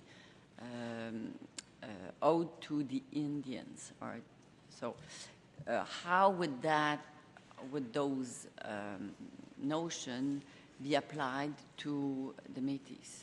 Well, we would say that this court has recognized that the honour of the Crown applies to Aboriginal people, and that is very clear in the language starting from, there is no, if you look even at Chief Justice's language in her dissent in Vanderpeet, the grand norm of settlement in this country is about entering into treaties with an Aboriginal people. Now, granted, that hasn't been done with the Métis, but in the Inuit existence, that treaty making didn't begin until the 1970s, and now we're witness to 4 modern-day land claims agreements and the creation of Nunavut. The reality is, as this court said, is there was a legal lacuna in the reality, though, is that the legal landscape dramatically changed in 1982, and now there's these unfulfilled promises that remain in nation building and that remain in the Constitution to the Métis, and the honor of the Crown requires them to be fulfilled. That honor of the Crown infuses equally to all Aboriginal peoples, not just for Indians and Inuit. And in fact, the reality of what we say is that there's unfulfilled promises in Section 31. The idea that the Métis were to be the only landless Aboriginal people within our country or within the world it doesn't square with our Constitution and with what was the idea or the principles behind Section 31. From the Métis perspective, if you take a purposive analysis, Section 32 was about protecting what they had in 1870, and Section 31 was about their future, protecting creating a land base for their future. And the idea that the honor of the Crown doesn't infuse into those promises to the Métis, we say can't be sustained based on the decisions of this court. There's nothing in Haida or there's nothing in other cases that say when we're talking about Aboriginal people, the asterisk says except the Métis. That our Constitution didn't just recognize the Métis as Aboriginal from April 17th, 1982 onward. It affirmed, we stopped and we said, it's a historic fact, these people were always Aboriginal. We may not have treated with them properly, we may not have done the business that was supposed to be required with all Aboriginal people, but that's what Section 35 is about. And we say that when you take the promises, when you take Section 35, there is an obligation to move forward. Reconciliation can't just happen with 2 of the 3 Aboriginal peoples within this country, and it's not happening with the Métis. And what the Manitoba Métis say is that their base, the starting point for them, is the promises that were made in 1870, and we'll move on forward from that. But that's what we argue is essentially how the honor of the Crown infuses into this case. Now, whether it's a breach of fiduciary duty that then requires negotiations, or whether it's an unfulfilled nation-building promise to one of the Aboriginal peoples of Canada, it requires future negotiations. Reconciliation demands it, and that's not happening with the Métis. So I'll just move on to the issue of Indian title once again, and I just want to make this point. From a statutory interpretation perspective, I want to make a few points. One, Section 31 on its face is not just about individuals. Canada and Manitoba go at great lengths about this is all about individuals. The benefit is to accrue to the families. Families are not individuals. Families are a collective. That is how Section 31 needs to be assessed. On the other issue about whether Indian title, recognizing the Métis had Indian title in 1870 was a slip of the pen that somehow got through Parliament, we find that when you actually look at it in the context, this is a slip of the pen that continues for 40 years through the Dominions Lands Act, through the amendments to the Dominion Lands Act in 1890. I have quotes in my factum from the Prime Minister of the day saying, the language of that legislation is they continue to recognize the Indian title of the Métis. So when you put it in that historic context, when you look at we say it strains credibility to say this was a mistake made in 1870 and they correct and never to happen again. You're not intervening on the facts of this case, but from the perspective of the Métis, for which communal ownership or communal rights are not at least recognized. What the perspective of the Métis with respect to title seems to be more individual. So what can you say about this distinct perspective as opposed to the Indian perspective? We say that is absolutely wrong, Justice. We say that there is nothing within that is the government policy towards the Métis, is that we'll deal with them as individuals. But what the reality is that they always were a collective, and they continue to be a collective. If you actually look at the Goodon case in Manitoba, it recognizes that Métis have harvesting rights as a collective. The idea that they aren't, that is solely reflects the government policy towards the Métis. It's a way of dealing with them. This court recognizes that's a legal gap. That's a problem. How can they be in 1982 Aboriginal, but then all the way prior that they have no collective basis for their rights? The Métis did have a collective concept. They don't just act in 1870, they act in 1885 again. In other cases that have been taken place across the prairies, you see the evidence of that they have a collective sense of identity and they have a collective sense of self. So what we say is that they are an Aboriginal people and they have Aboriginal rights. The law remained blind to that up until 1982, but the reality is that they were an Aboriginal people in possession in the Northwest. There is a specific geographic area in this country where they run into these people, and they run into them repeatedly again and again and again, and their solution to it is is the Manitoba Act, and then subsequently the Dominion Lands Act through the script process. We think that if there were collective interest there, and they had Indian title, and that those instruments didn't have the ability to extinguish that title by virtue of it dealt with them as individuals versus a collective. But I just want to point my client, the Métis Nation of Alberta, there's no latent defect within the Métis as Aboriginal people that say, we don't want a land base. The reality is that the policies, the legal lacuna created a largely landless people. My clients illustrate with the Métis settlements in Alberta that a land base is not a theoretical discussion for the Métis. They recognize that a land base is key to their identity, culture, just as much as it is to Indians and Inuit. And that's what this case is about. This case is about the unfinished business of squaring our Constitution with the recognition that these people have always been an Aboriginal people, and the promises made to them need to be fulfilled. Thank you. Thank you. The court will rise for its morning recess.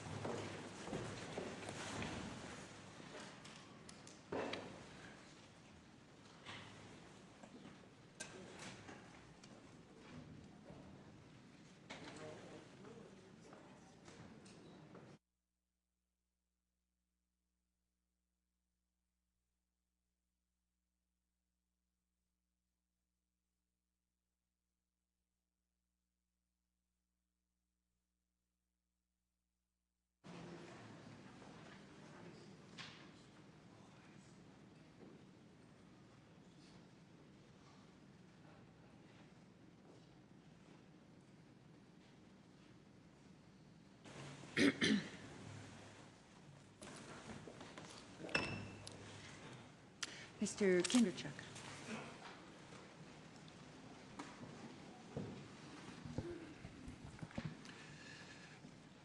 Chief Justice, Justices, this case in my submission raises fundamental questions about the role and purpose of limitations laws and the role that the law can appropriately play in evaluating the policy choices made by governments and decisions reached by people more than 140 years ago. And if the court chooses to engage or consider that evaluation, it raises further questions about the interplay between those policy choices and individual choices made by thousands of autonomous citizens, the Métis of Manitoba, who held themselves forward in all of their discussions with government as independent, autonomous, full citizens of Canada who enjoyed and wished to enjoy the rights of citizens in relation to their lands and their property. But one of the problems that arise in this case is that there seems to have been evolving policies on the part of government. And one argument is that the quote-unquote agreement that came into existence and that was incorporated in Section 31 reflected a policy choice that was, and this policy choice had underlying consequences or created rights, and the government was not entitled to change its position under the guise of a policy choice. If there was a promise, the promise could not be reneged on. I'm not suggesting that the government was entitled to change its position or that the clear obligations that were created by the Manitoba Act, by Section 31, were something that could be ignored or rubbed out. But what I am saying is that it's important in the first place to determine what those obligations were. And I say the government discharged those obligations when properly construed. If I may, my submissions will address two major issues, one being the impact of limitations and latches and whether the claims here fall into some constitutional exception to limitations and latches. In my submission, they do not. And in the alternative, if the claims are not considered to be barred and are not considered to be moot, and claims, the declarations are to be considered on the merits, to address the issue of fiduciary duty. What obligations arose under 31 of the Manitoba Act? What was the nature of those obligations? In my submission, a proper construction does not support the conclusion that the Crown undertook a fiduciary obligation. My learned friend Ms. Leonoff, on behalf of the Attorney General of Manitoba, will address other issues, mootness, the standing of the Manitoba Métis Federation, and the issue of the rule of law, and again, the role which extraneous evidence can properly play in informing an interpretation of a constitutional provision. I'd like, if I could, begin by just noting some key facts.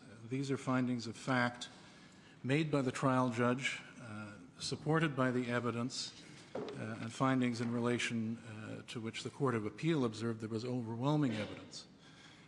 It's not my intention to pick and choose from documents in the record or attempt to evaluate the factual record, but simply to point you to findings of fact that were made by the trial judge on the basis of the record. And key in that list of facts is his finding that the evidence does not support the intention of any purpose or intent on the part of Canada to establish a Métis enclave or land base. That's at paragraph 548 of the trial decision, again at 927, 928, 929, 946. These are all in the condensed book, but I in the interest of time, don't want to take you there. But those findings were made by the trial judge, and in relation to those findings, and it may be useful just for a moment to look at the Court of Appeal. This is tab 3 of the condensed book. And in that tab, paragraph 238, page 19, where the Court of Appeal summarizes the facts and the findings of fact. And the critical finding is 238A, that there was no request for, expectation of, or consideration given by Canada to create a Métis homeland or land base, contiguous family or community holdings. The phrase family block, which we hear about today, was not recorded as having been used in the discussions with the delegates or in Parliament or in Richot's diary or in any other document. And so there was, more specifically, no intention or obligation on the part of Parliament to create a family block, and no suggestion by the delegates that the Métis had a land base or wanted one. These delegates, these 3 delegates who were sent, were none of them Métis. They were sent as spokespersons for the community, which was predominantly Métis, but they advanced their interests and the Métis interests together as those of British subjects. Certainly they asserted and obtained rights in relation to language, rights in relation to education, exercise of religion. If we accept the view that, let's say for the sake of argument, that there was no intention to create what I would call a collective land base, that this provision was targeting, was focusing on individual dealings, does that mean that there were no fiduciary obligations within Section 31 of the Manitoba Act? Not by itself. It's possible still that there would be fiduciary obligations of some kind, but in fact, and in law, I say no, they did not arise under 31. I can turn to 31 at this point, actually. I think it may be useful in answering that question.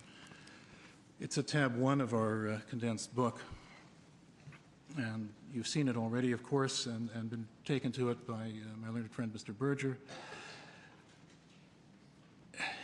It's important in reading Section 31 to be aware of what is recited and what is enacted. And certainly what is recited at the beginning of the section is that it is expedient towards the extinguishment of the Indian title to appropriate a portion of such ungranted lands for the benefit of the families of the half-breed residents, and that's the portion that the appellants have been focusing on in their submissions. And in the French draft, I read "et considérant qu'il importe," Oui. And that kind of word has perhaps a little more weight than simply convenient. Yeah, it doesn't say convenable, it says qu'il importe, and certainly that suggests it's relevant, it's significant, it has a bearing on the purpose. It goes toward the purpose of extinguishing the Indian title to do this. But what is enacted is what follows, and what is enacted is not a scheme for the appropriation of a block of land for the benefit of families generally or in common or collectively. What is enacted in that section, as it goes on to say, it is hereby enacted, that under regulations, the Lieutenant Governor shall select such lots or tracts as he may deem expedient, divide the same among the children of the half-breed residents, and the same shall be granted to the said children respectively. But in order, even if one does not or accept the finding of the trial judge that there was no undertaking to create the same kind of community that would have been created for the Mennonites, one seems to find, or one seems to, it seems that it has to be meaningful. So the transfer or the allotments have to have some meaning for those to whom they are allocated. So the spreading of individual lots hardly seem to be a meaningful allotment. Well, inevitably there were compromises and balances struck to take account of competing interests, and that is part of a process, actually a process of consultation. Ms. Taille has said, well, there was 500 times more consultation here. There was. The Métis were consulted about where the blocks, where the tracts should be located. They were consulted about well, if I understand correctly, their proposals were not those who were implemented. I'm sorry, pardon? What they proposed is not what was implemented. And of course, the government was not bound to accept the proposal. On the contrary, much of what they proposed was implemented. Well, your friend said that they did have consultation in choosing the townships in which pieces of land would be made available. But he said, if I remember his statement, it stopped there. Was there any further consultation or just this lottery? Well, there were many things that were discussed, and that some of which were the subject of debate or division among the Métis themselves. For example, this question of whether lands should be tied up, whether lands should be entailed so that the grantee would not be able to part with title, was proposed by Richot and Taché. Restrictions on alienability were objected to unopposed in the Manitoba legislature by Métis, including John Norquay, who later became premier, who said it was insulting and demeaning to consider treating the Métis as Well, what about the location? I mean, one can understand that French-speaking Catholic people might have liked to have had their, I'm just speculating now, I don't know whether there's any evidence, have had contiguous lots in the way the Mennonites got contiguous parcels, and those arguments are put forward. I appreciate you telling me whether there was any consultation about those kind of things. Well, at map 4, which is at tab 6 of our condensed book, shows you the result. The result is that, of course, you see there the river lots belonging to the original heads of families strung out along the Red and Assiniboine rivers, and you see in contiguity with those lots and stretching out beyond them the parcels in the parishes that were the subject of the grants. So the grants were made parish by parish. They were made in French Catholic parishes and English Protestant parishes.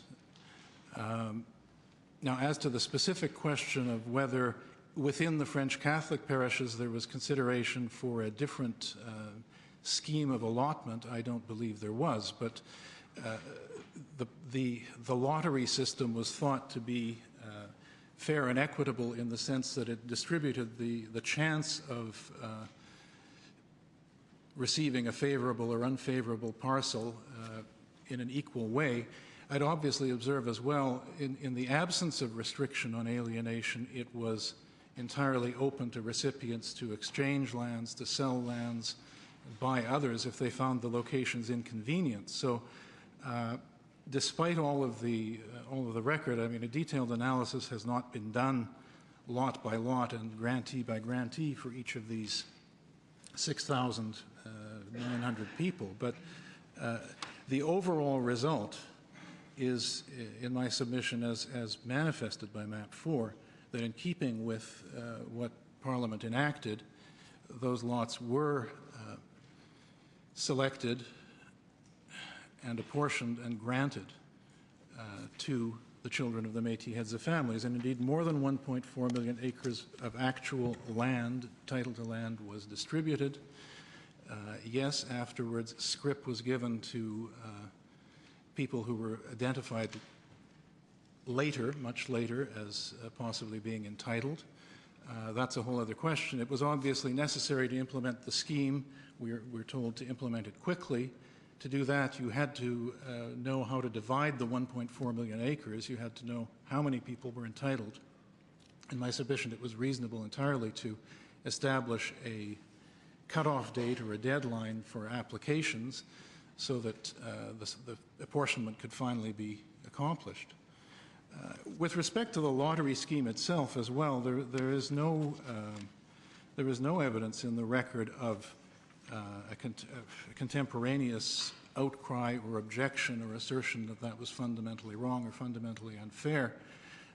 The lottery allocation was carried out 3 times, as you know, because on the first occasion, mistakenly, the heads of families were included among the potential grantees. That mistake was corrected. Further corrections were required. I mean, these are other examples I was going to get to of consultation, in the sense that the scheme was devised. It was objected by the recipients that, oh, you shouldn't include the heads of families, so they were taken out. That increased the amount for the children.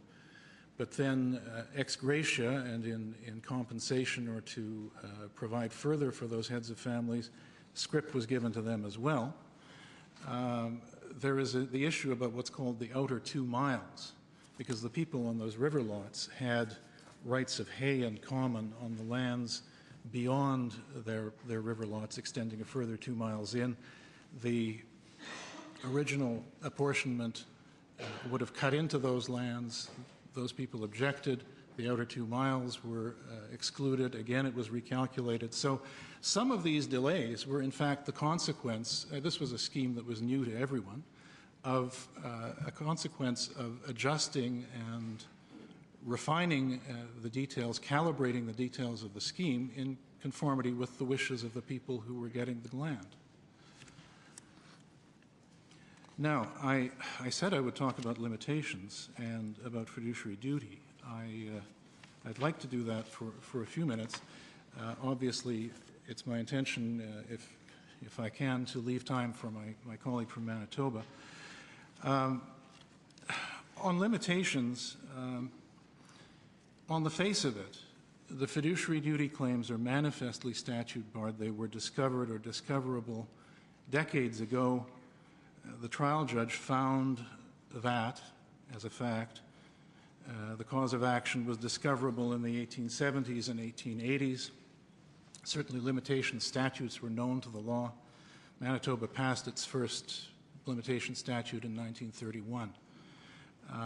Now, the assertion is made that either in relation to discoverability or to latches and acquiescence, if that applies, that somehow these couldn't have been brought forward because the Métis were not organized and only became organized as a community and as an association in the 1960s and 70s.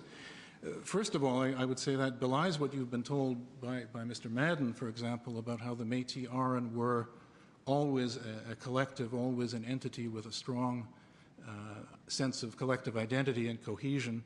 It belies the assertion that is made that the Métis were partners in the negotiation of confederation through this discussion of the Manitoba Act. How could a people who were not organized, not capable of understanding their identity or their rights have done that? Doesn't that overstate it a bit? I mean, we had the Riel Rebellion, and that was largely inspired by Métis. They understood who they were and what they were about, and Riel, I think, understood quite clearly the implications. He sought to become part of Canada. He felt that he wanted provincial status, and he wanted the protections from Canada that he thought he would get. That's been my understanding of history. I'd appreciate your correcting it. No, in a very broad brush. I'm not quarreling with that. I think we all have the same broad understanding of history, but I hope we do.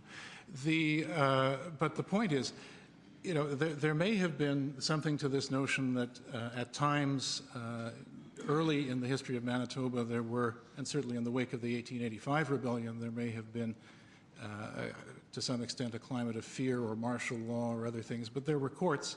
There were courts that were operating in the 1890s. There was litigation commenced by people in relation to other rights in the 1890s. And the history is that despite the judgments in favor of those people, nothing happened. Now, I'm not here to justify that, certainly. I'm not here to justify that. But the province of Manitoba took no notice of those judgments and did not respect it then. That's all. But the cause of action is there. It is there in 1900, 1910, 1920, 1930, 1931. When do you say they should have, what was the last date they could have claimed? Well, the trial judge found that it's hard to put a focus on this because it's not like looking at an individual who says, oh, I know what happened to my land. And so the trial judge found that certainly by the 1890s or 1900, it was entirely discoverable and reasonable to have put forward a claim. That would only address the argument based on latches, because the argument based on constitutional or fiduciary duty that would have a constitutional basis, the limitation period would not apply. Yes, but it depends on what one means by constitutional basis. Certainly the cases, King Street, Doucette Boudreau, are in relation to the proposition that as to the validity of legislation, the constitutional validity of legislation, no limitations or latches can apply because the courts cannot be ousted from their role of determining the validity of legislation by those rules. But what we have here is not, it's focused to a degree on these orders in council and subsidiary enactments, which are all spent or repealed, and that raises mootness. But at bottom, what we have is a claim not of the invalidity or validity of statute, but the justification or rightness or wrongness of government action, of the actions of officials in applying or implementing or carrying out a statutory mandate or perhaps a fiduciary duty. So to that degree, limitations do apply. It is a personal remedy in my submission. It's not a determination of the validity or invalidity of a law. If we take Mr. Berger's position that Section 31 is a constitutional provision in the same way that Section 23 was when the court was dealing with the Manitoba language question, can you tell us how we should be thinking about your argument if we see Section 31 as a constitutional provision? Well, I think what you need to do is first, obviously, construe the content, the effect of Section 31, the nature of the obligations that it imposes and the rights that it establishes. And only after you do that, then can you determine whether any fiduciary obligation arises from that. I mean, yes, it's a constitutional provision. It's a provision of public law that says, as a matter of public law, the governor and council shall make regulations, and pursuant to those, the lieutenant governor shall select lands and grant them. That was done.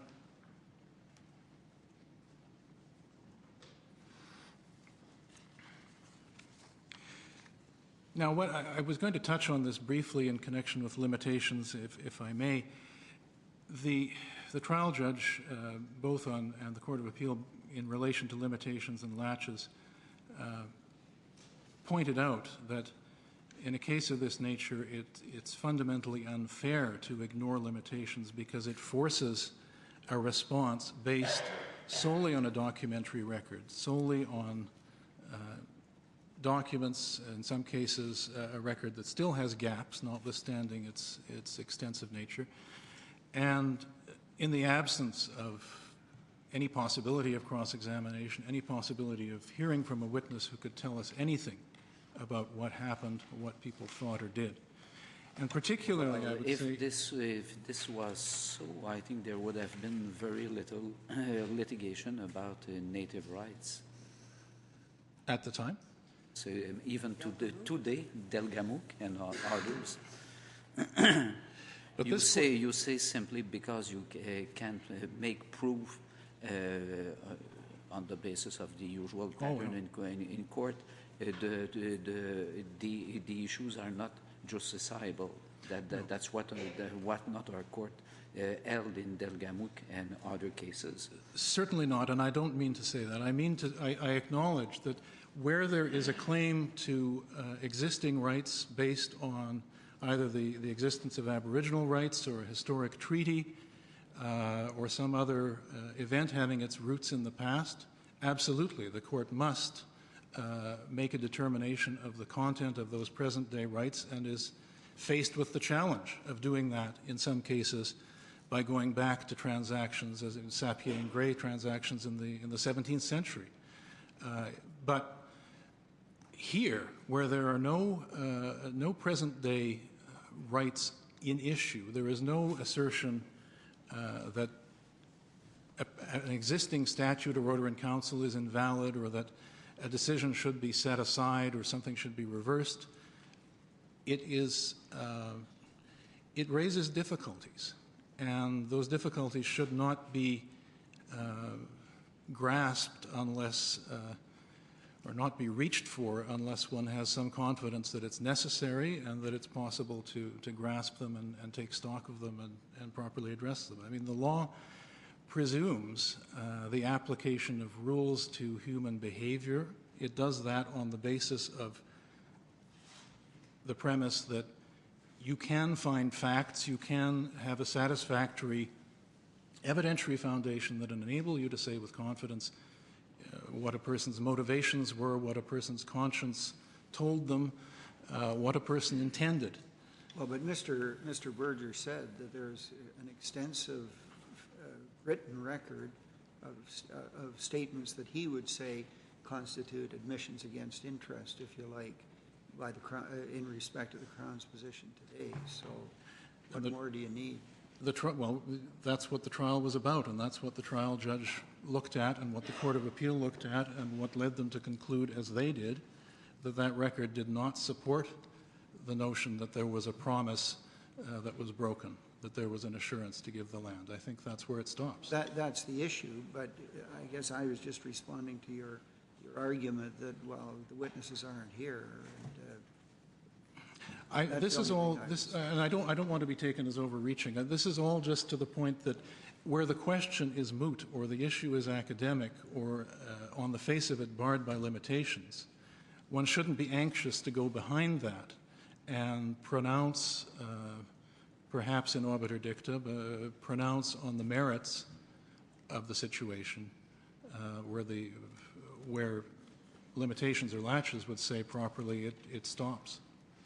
Isn't there a difference between concluding that something has happened and exercising discretion on whether the equities require a particular remedy? There's a difference. And in that respect, of course, the trial judge did exercise that discretion, which I would expect is what this court contemplated when it decided Dumont. Dumont didn't decide that the trial judge must make a declaration. It decided it was open to the trial judge. The issue wasn't foreclosed, or it wasn't hopeless to let the case proceed in that way, and ultimately left to the discretion of the trial judge and to the discretion of this court, I acknowledge.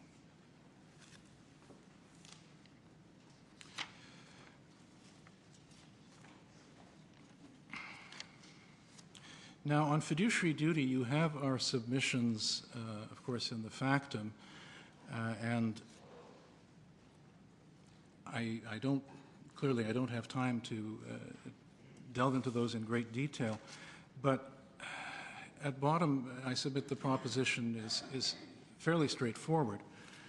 As I've said already, in analyzing whether a fiduciary duty arises under Section 31 and 32 of the Manitoba Act, the task is to determine first what those sections provide for, what they state, and then, since we're dealing with fiduciary duty and an undertaking to act in the best interests of another party is the sine qua non of fiduciary duty, one has to ask whether those provisions give rise to an undertaking on the part of the Crown to do some certain thing. It's unclear what that was here. It was perhaps an undertaking to make the grants within a certain period of time. Well, that's not there on the face. We've heard about family blocks, but the trial judge found, and the evidence is, that family blocks were not in play, were not being asked for or discussed at the time. We've heard about... much time do you think these people had in mind when the Manitoba Act agreement was settled? I honestly don't know. So is your proposition that it could go on and on forever because they didn't stipulate time? Or? Of course not. No. Of course not. It's like the numbered treaties. The numbered treaties provide for reserves to be created and set apart by agreement.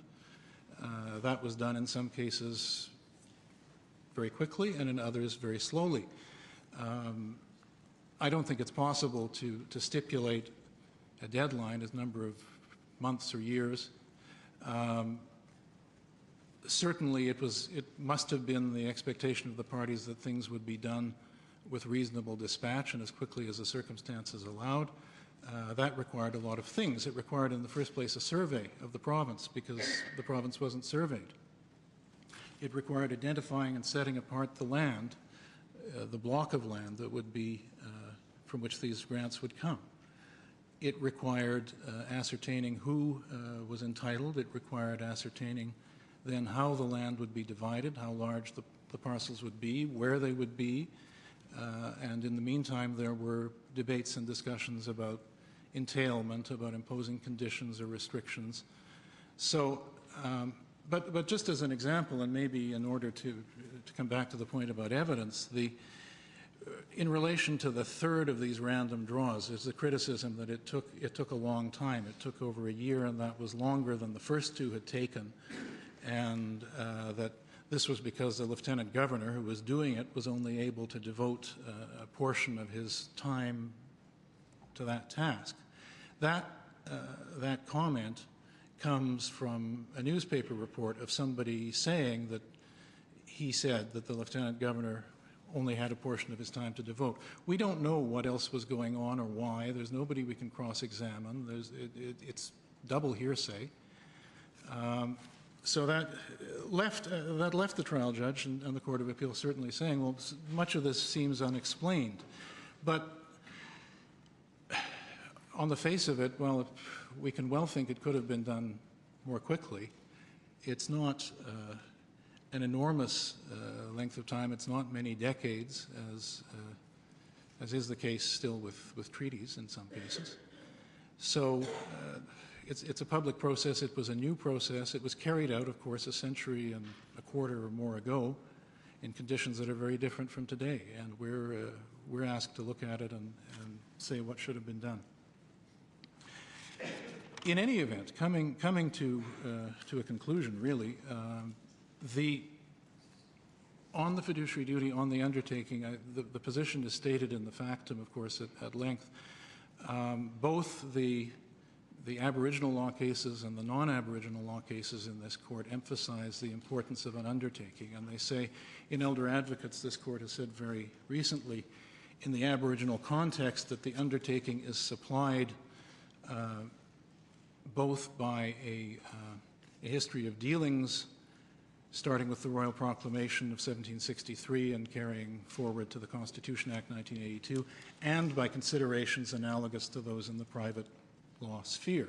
And it's on that, I suggest, that the claim of fiduciary duty here really goes astray, because there is evidently no undertaking in Section 31, or for that matter in the course of dealings between the parties, on the part of the Crown to hold or manage or retain these lands for the benefit of people.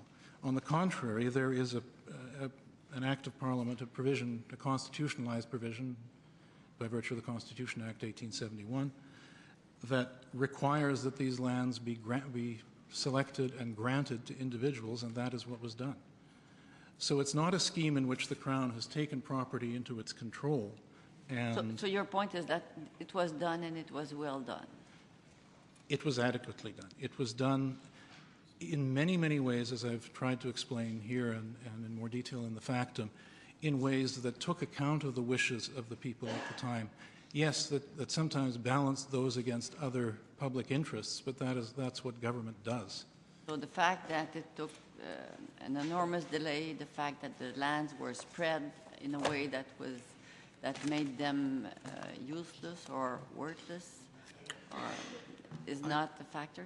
I don't think there is evidence that it was spread in a way that made it useless or worthless. On the contrary, there's evidence that land was sold at market prices, which actually increased later in the period, so that to a degree, delay meant that people who got lands and sold them later actually got more money than people who sold early. And what about the evidence of the speculation and the very small price, or the fact that at the time it was sold, or many of those lands were sold, they were sold for almost nothing?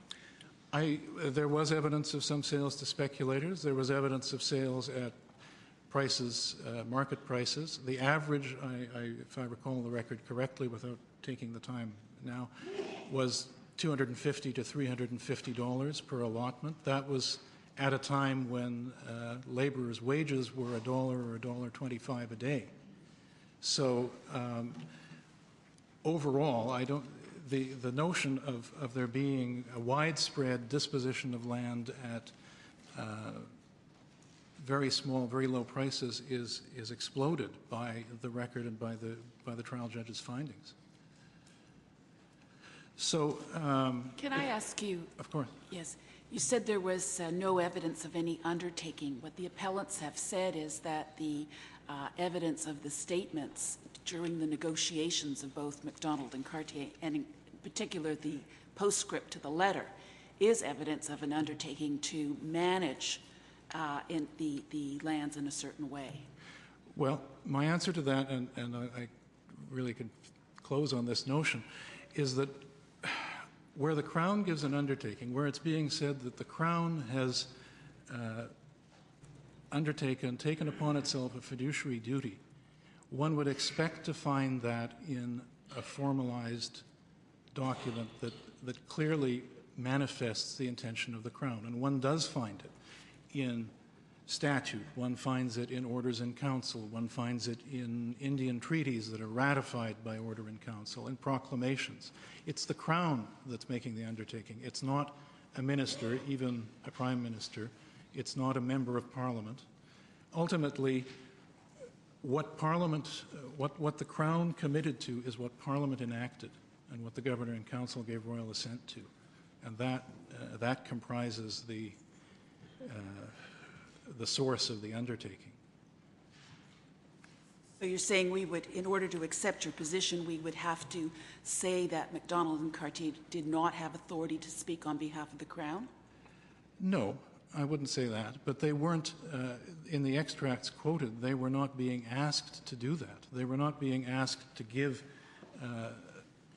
the considered and solemn commitment and agreement of the Crown or assent of the Crown or undertaking of the Crown to do things in a certain way and not in another way. They were, of course, ultimately members of Cabinet, they were members of Parliament, but what Parliament enacted is not necessarily what they proposed or they originally considered. What Parliament It seems to me, and you can correct me if you don't agree, but it seems to me we're being presented with two different ways to read Section 31.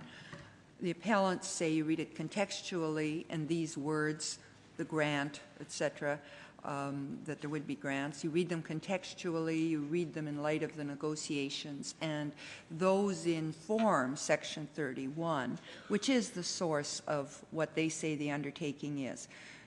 You ask us to take a narrower reading of Section 31. You say ignore the first part that says this is in response to settle the Indian title, the purpose. Just look at what was granted. It didn't talk about time. It didn't talk about contiguity. It didn't talk about manner, so on. So what we have to decide, I think, is whether we go with a contextual reading, which would look at the surrounding, or whether we simply go with your narrower approach. With all respect, and I'm conscious I'm cutting into Ms. Leonoff's time, but I don't think the choice is as stark as that, and I don't think the difference in our positions is as stark as that. No, I think we both say, yes, a contextual reading of Section 31 is appropriate, is necessary, it is a constitutional provision. Where we part company is on what the context tells you. And what I tell you in my submissions is the trial judge considered all of that context. The Court of Appeal considered it again. They considered not simply the statements that you've been presented with this morning. They considered the record in its totality and came unambiguously to the conclusion that the purpose of Section 31 was not to establish a Métis enclave or land base as a block, and instead to accommodate the individual land holdings and the individual wishes of the grant recipients themselves. Thank you. Thank you. Ms. Leonoff?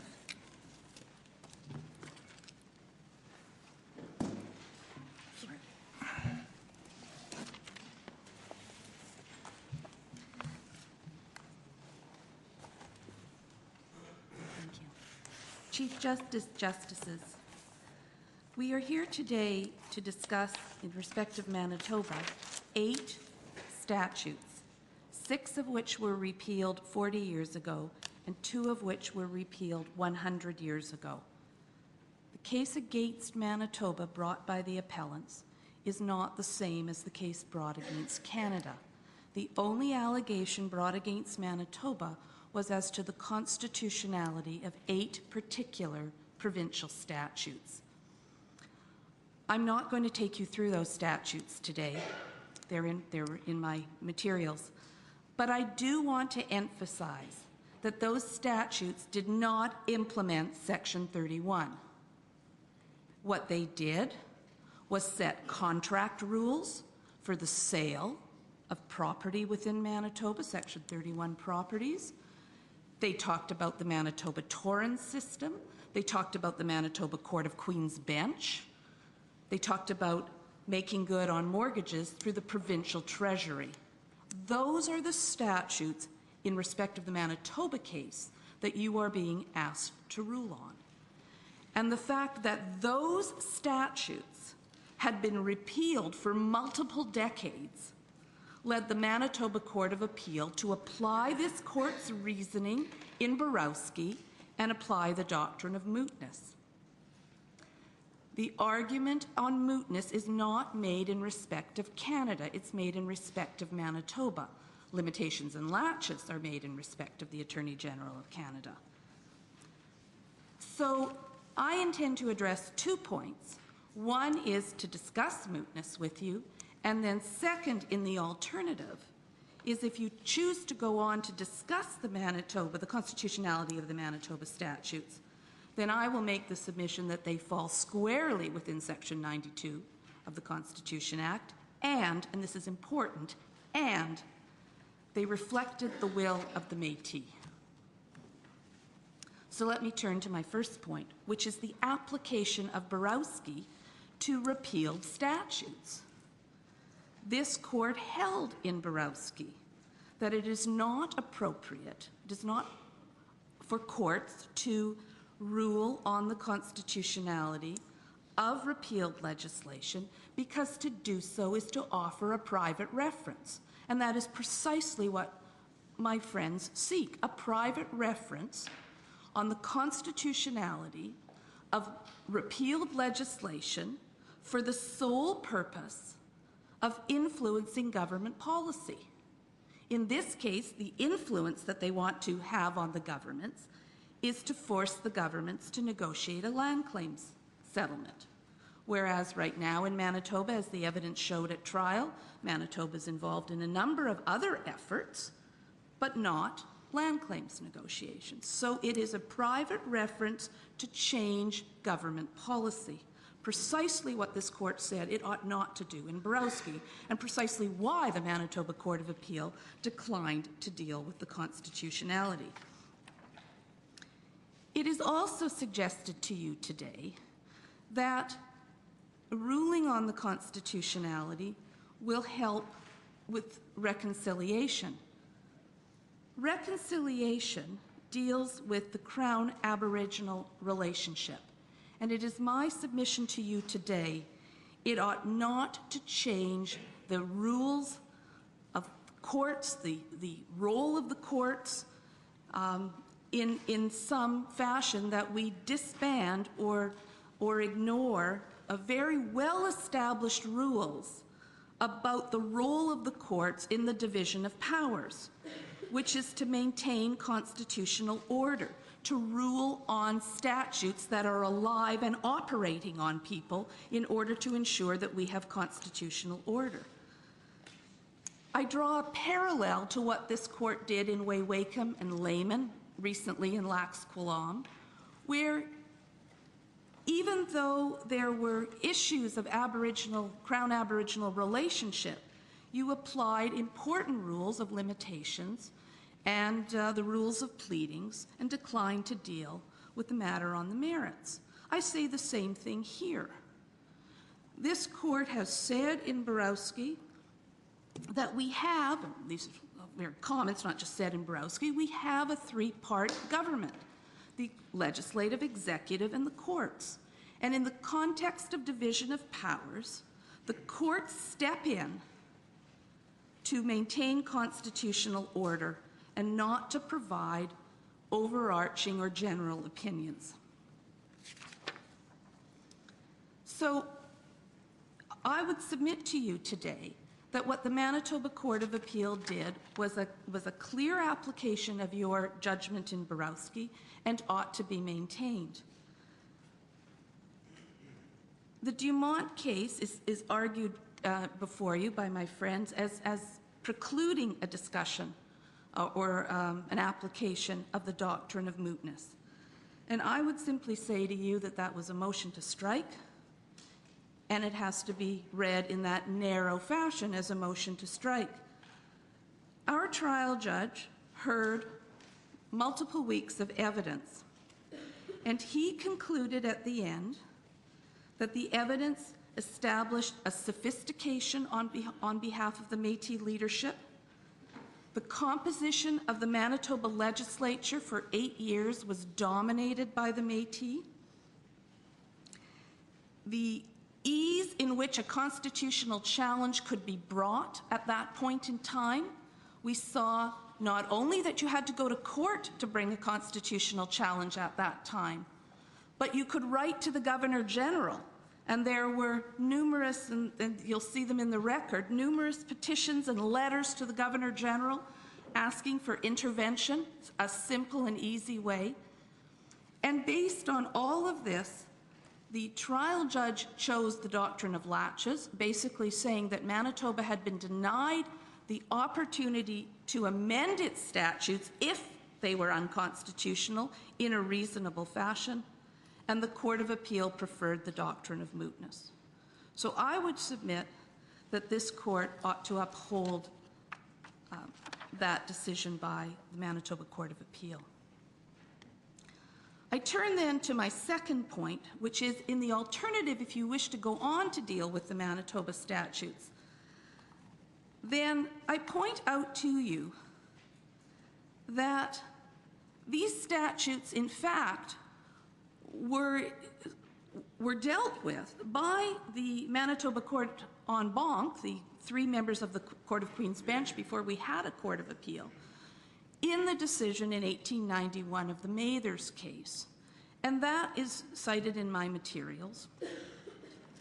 And in Mathers, the court was asked to deal precisely with whether the province had jurisdiction, tab 3 of my condensed book, whether the province had jurisdiction over equitable interests in land. Because quite clearly, the Manitoba statutes set out contract rules to sell Section 31 interests, whether you had legal title or equitable title. And at that point in time in 1891, the Manitoba Court of Queen's Bench en banc concluded that the province had jurisdiction to legislate in respect of equitable titles.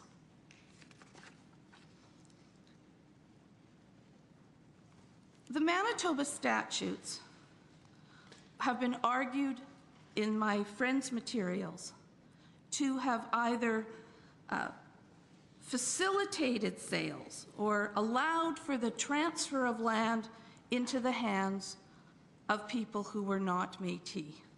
And I said to you earlier in my submissions that one has to understand the position that the Métis themselves took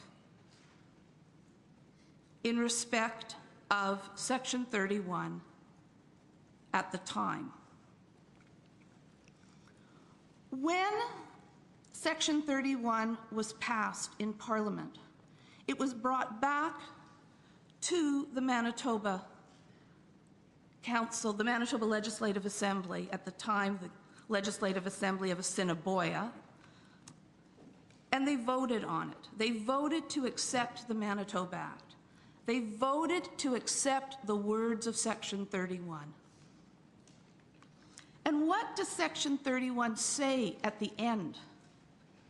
It says that any conditions as to settlement or otherwise will be that which the Governor General and Council shall impose.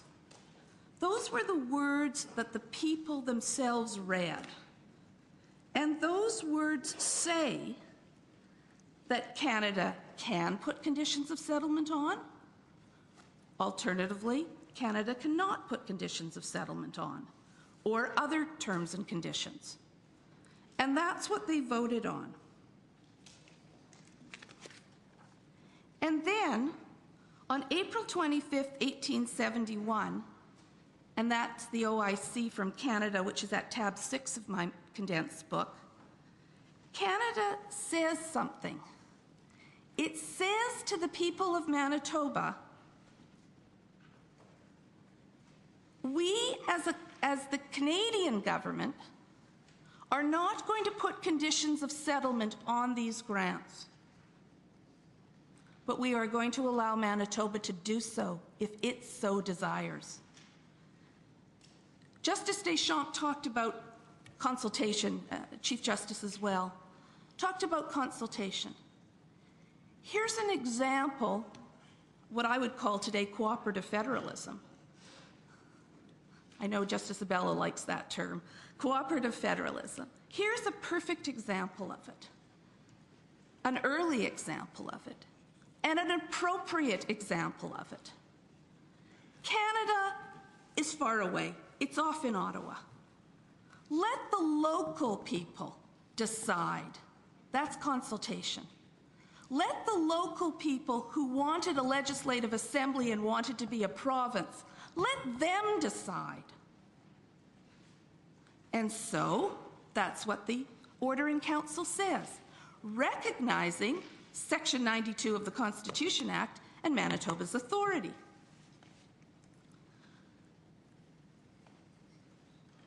And following that,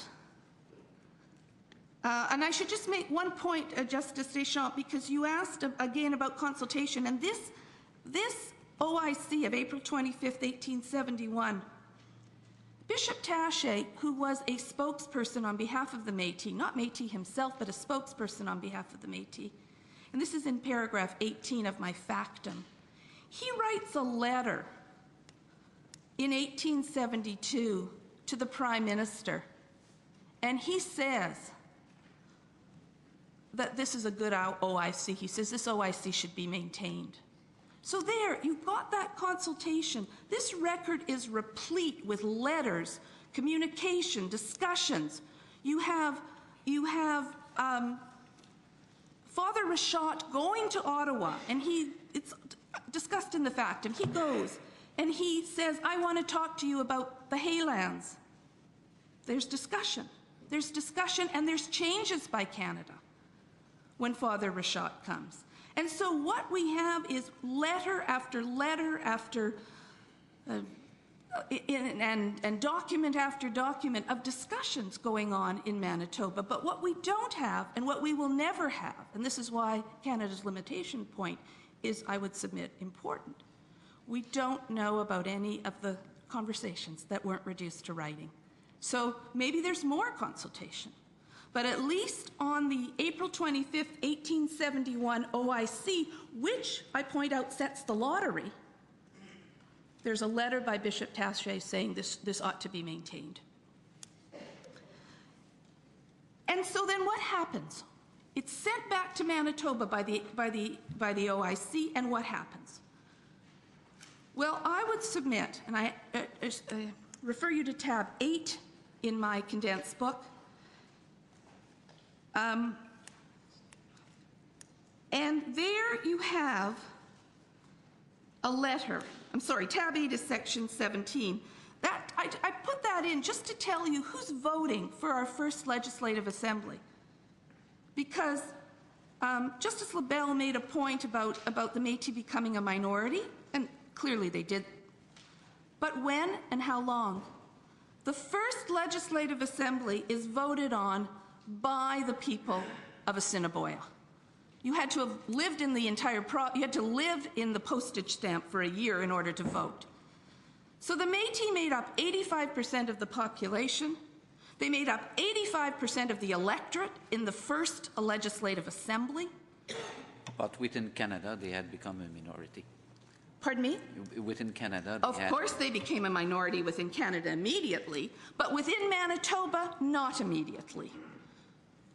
The first legislative assembly, the people given the authority to put the conditions of settlement or to deal with the land grants, they were the minority. And they write a letter at tab 7 on February 18th, 1872. And Prime Minister MacDonald had every intention that they become a minority within Manitoba. That may have very well have been MacDonald's intention. But they write a letter on February 18th, 1872. This is the Legislative Assembly of Manitoba, made up of 12 Métis people themselves, but 85% of the electorate. And what do they say? They say we want all the rights of common law. And the rights of common law include the rights to dispose of property, if you so choose. And that's what they asked for. The Manitoba legislature could have put conditions on these grants, chose not to. Chose not to when it was dominated by the Métis in the early years, chose not to when it was led by a Métis premier for 10 years after the first two legislative assemblies.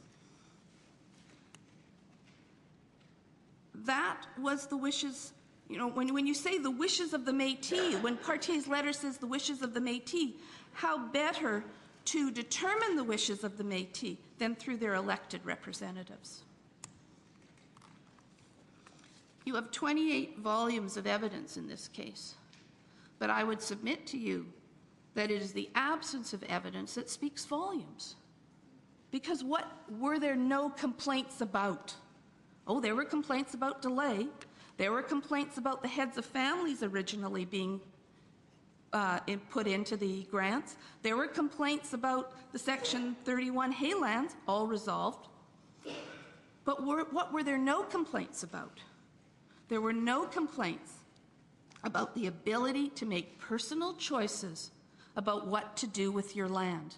And there were no complaints about the lottery system. The Manitoba legislature was dominated by the Métis for the first 8 years, and the major policy choice, consultation, cooperative federalism, call it what you may, the major policy choice was to allow individuals the rights at common law.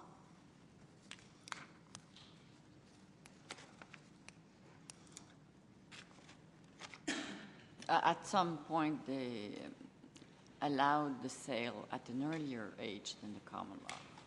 At a younger age than the common law, in fact, allows people of any age to sell, subject to the doctrine of rescission.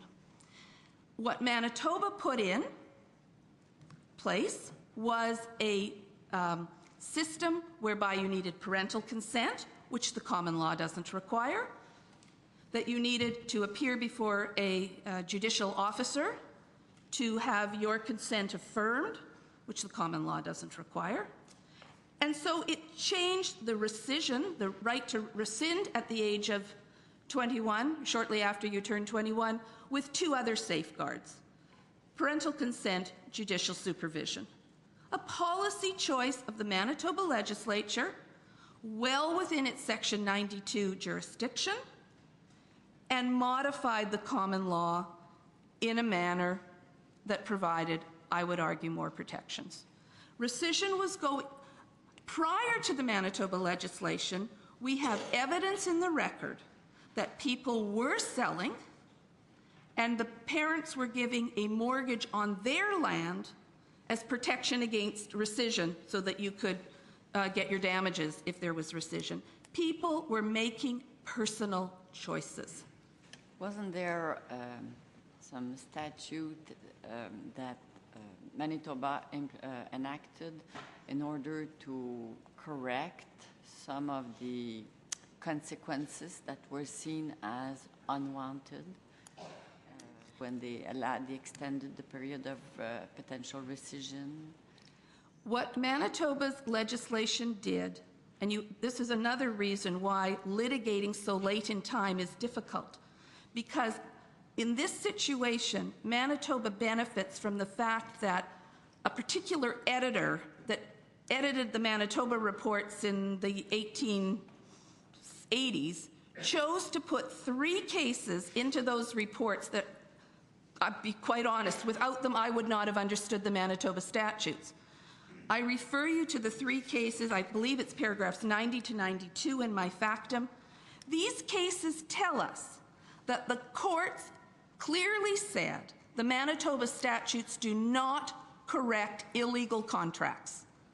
The Manitoba statutes were about technical requirements, about who signed, where they signed, dates, things like that. The case law from the time, the jurisprudence from the time, said that the Manitoba statutes did not correct otherwise illegal contracts. So that was the state of the Manitoba legislation, and that's another reason why it's difficult to litigate so late. Because without those 3 cases, I would have had more trouble understanding the Manitoba statutes. I think your time is up. Thank you. Thank you. Mr. McAdam.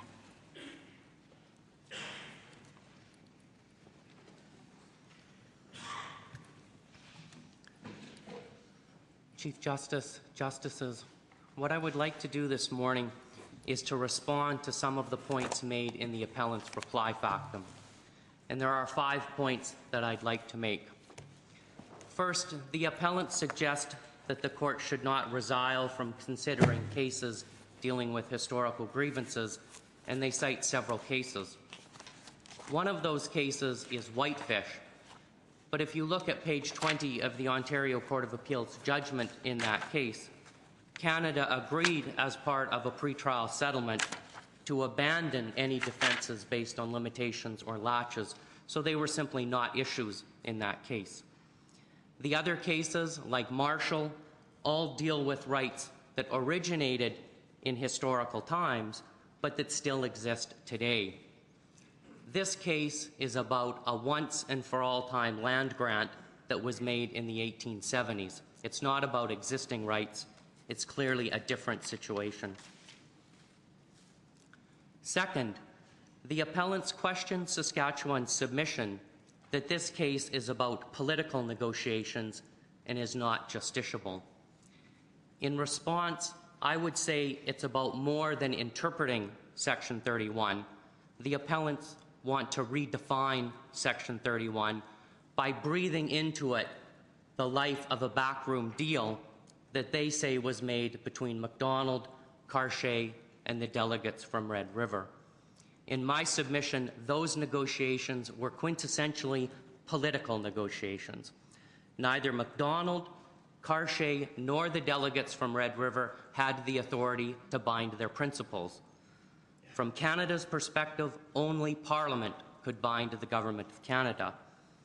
With respect to some of the points that were discussed during those negotiations, MacDonald and Cartier had to bow to the will of Parliament to get the bill through. And to suggest that constitutional obligations arose from those discussions, or, as one of my friends suggests in her factum, could be written on a napkin, is, with respect, in my view, contrary to one of the pillars of the Constitution, namely the rule of law. And I would simply ask, how in a federal state are the provinces to know what the Constitution says, if that's the case?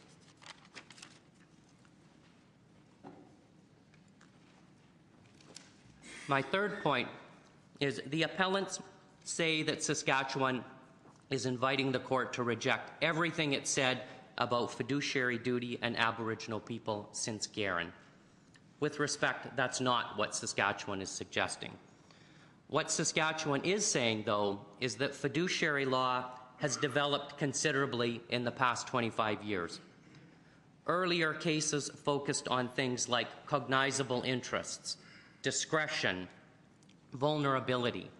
But I would submit that today we know that the essence of a fiduciary duty is the agreement or undertaking to act in the best interests of another.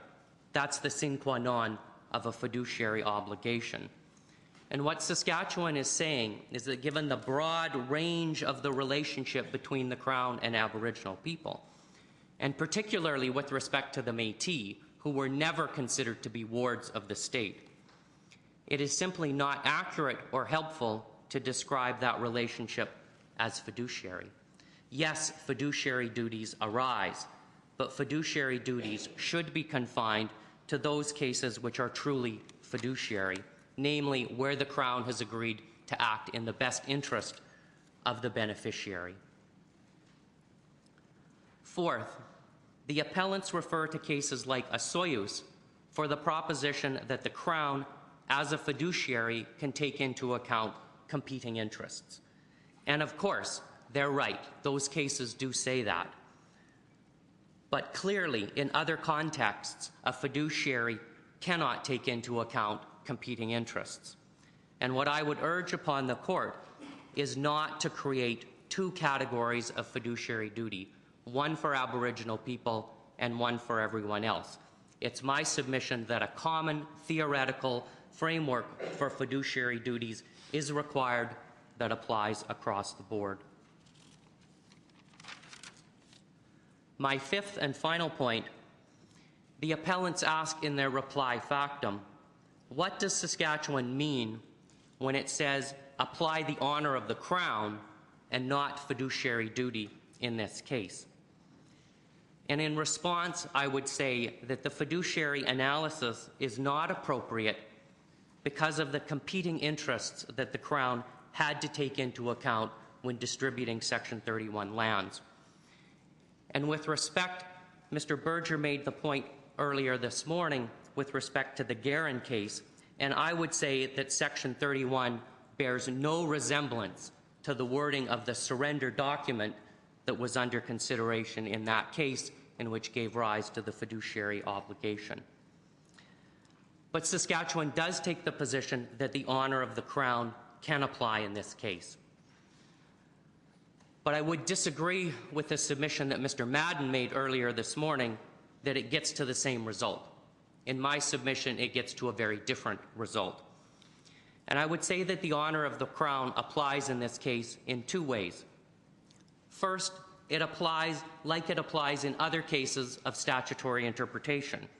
Namely, it calls for a broad, liberal, and generous interpretation of the words of Section 31 in favour of the Métis. But like in the treaty interpretation cases, the honour of the Crown can't be used to change those words into something they're not.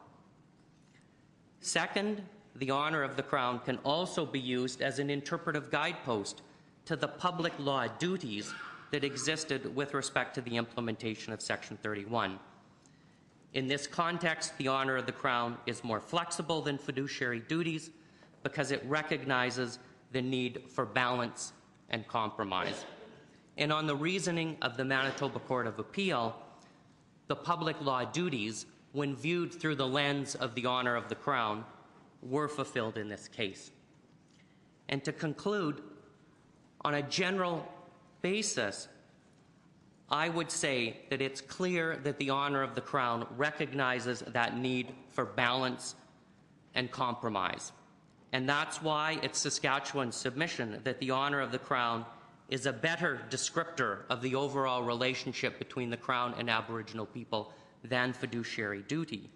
And that's why it's Saskatchewan's submission that the honour of the Crown is a better path to the ultimate goal of reconciliation.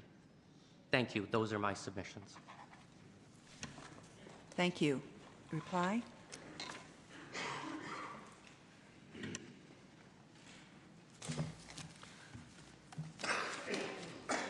Let me deal with what Ms. Leonoff said. She referred to Métis presence in the legislature, to the intervention of Bishop Taché.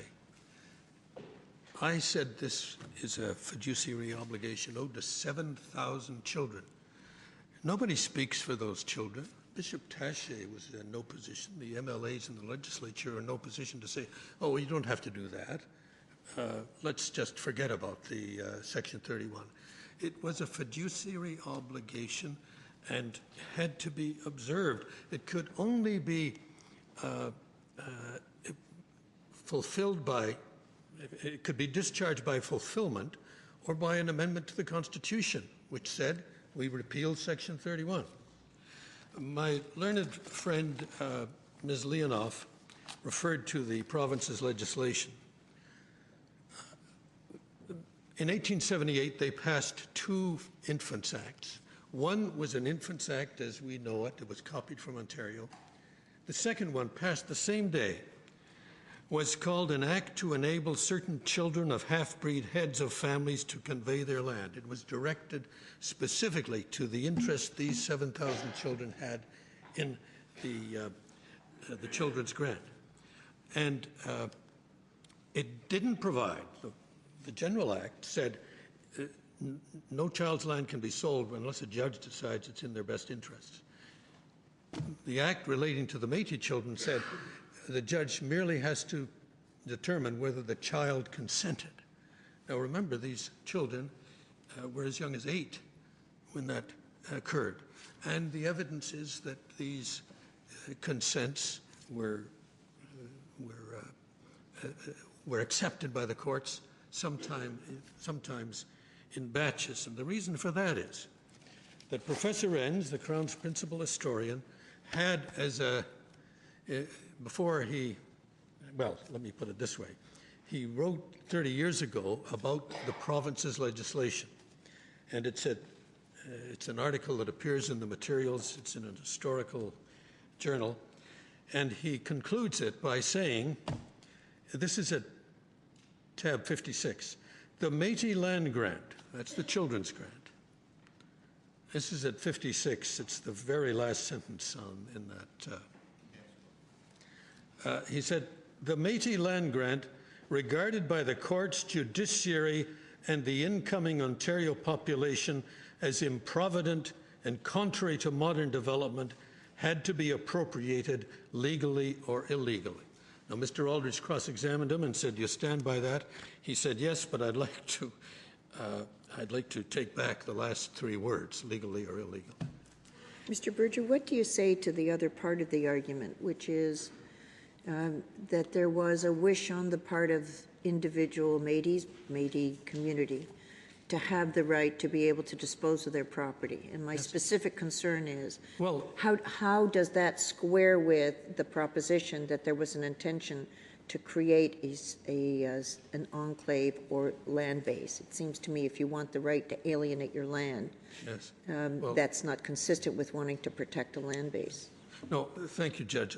We stand by the words of Section 31. It doesn't say land base or enclave.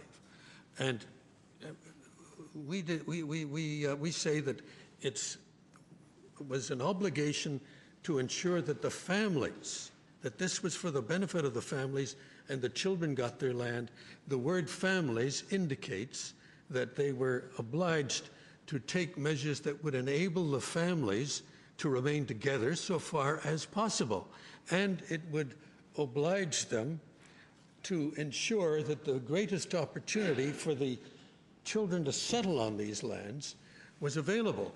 That's what they were supposed to do, and they couldn't go to Bishop Taché or the legislature or the premier and say, well, let's forget about it. No, I never said, that this land was ever intended to be entailed. In other words, when a child reached 21, and this is what Cartier said, we're the guardians until he's 21, then he can sell his land. That's not a problem. Nobody ever said this land should be entailed to succeeding generations. Just one generation was entitled to a shot, to a crack at becoming settlers. That's what MacDonald and Riel had in mind. Now, could I just go back to something that my learned friend for the Crown said? he said that these judgments below represent, they should be given proper deference and so on. Well, that's true, but consider the findings of the judges below on the evidence regarding the delay. And if I can just find it here. Yes. Well, that's not the one, but Justice McGuinness, the trial judge, he said it is evident that the distribution did not occur in a timely way. And Mr. Aldrich will give me the number of that, but that's what he said. No, then he said, but looking at it through 2007 glasses, I'm unsure how to approach this. But there you have a finding, it wasn't done in a timely way.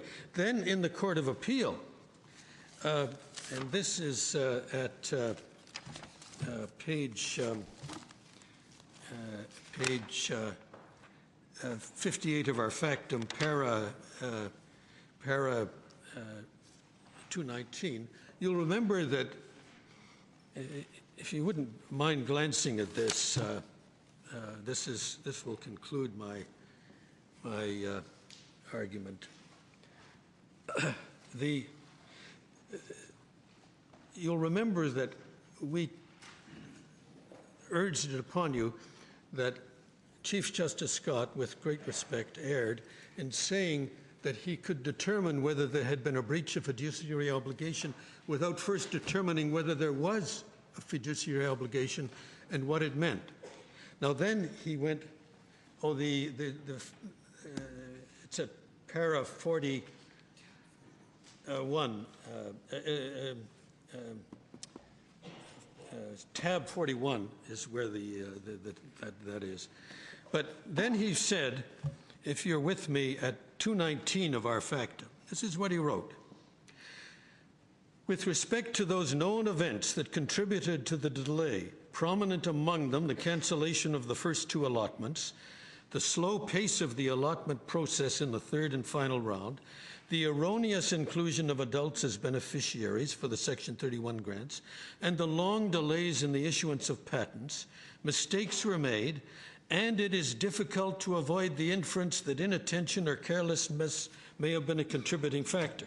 Well, that's standing by itself, I say with respect, a finding of a failure of due diligence, a failure of loyalty and care.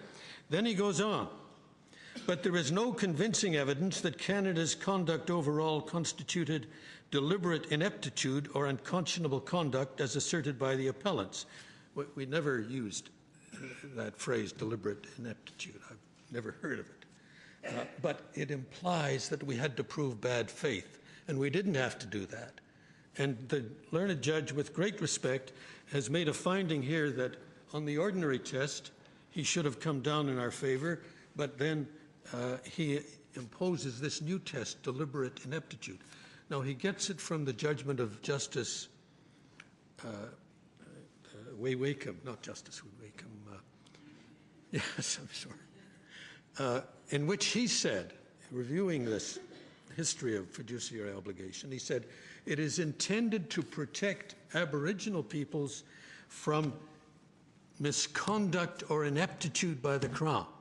And with great respect to Chief Justice Scott, he has conflated those expressions and introduced a new test. And I say, yes, look at what was found below. The trial judge said it wasn't done in a timely way. The Court of Appeal went farther and said, well, listing all these things, difficult to avoid the inference that inattention or carelessness may have been a cause. Now, the final thing, forgive me, Chief We'll Justice. have to be quick. Yes, it will be. This business of the Crown's unique role. Nobody, you'll remember that when they settled when they agreed on the Manitoba Act, Canada acquired the Great Northwest. The whole question of peaceful entry of Manitoba into Confederation was settled. Even the railway was determined because Cartier told the House of Commons we had to take control of all the land by the federal government so we would be able to determine whether the railway should go. Nobody for the Crown has said to us, well, if you look at this particular mistake or this delay or that mistake, it occurred because there was a supervening, competing public interest that we had to take into account. You won't find that anywhere. Forgive me, Chief Justice, and those remarks constitute my reply. Thank you. Thank you very much, Mr. Berger. We thank you all. The court will reserve its decision on this appeal. The court stands adjourned.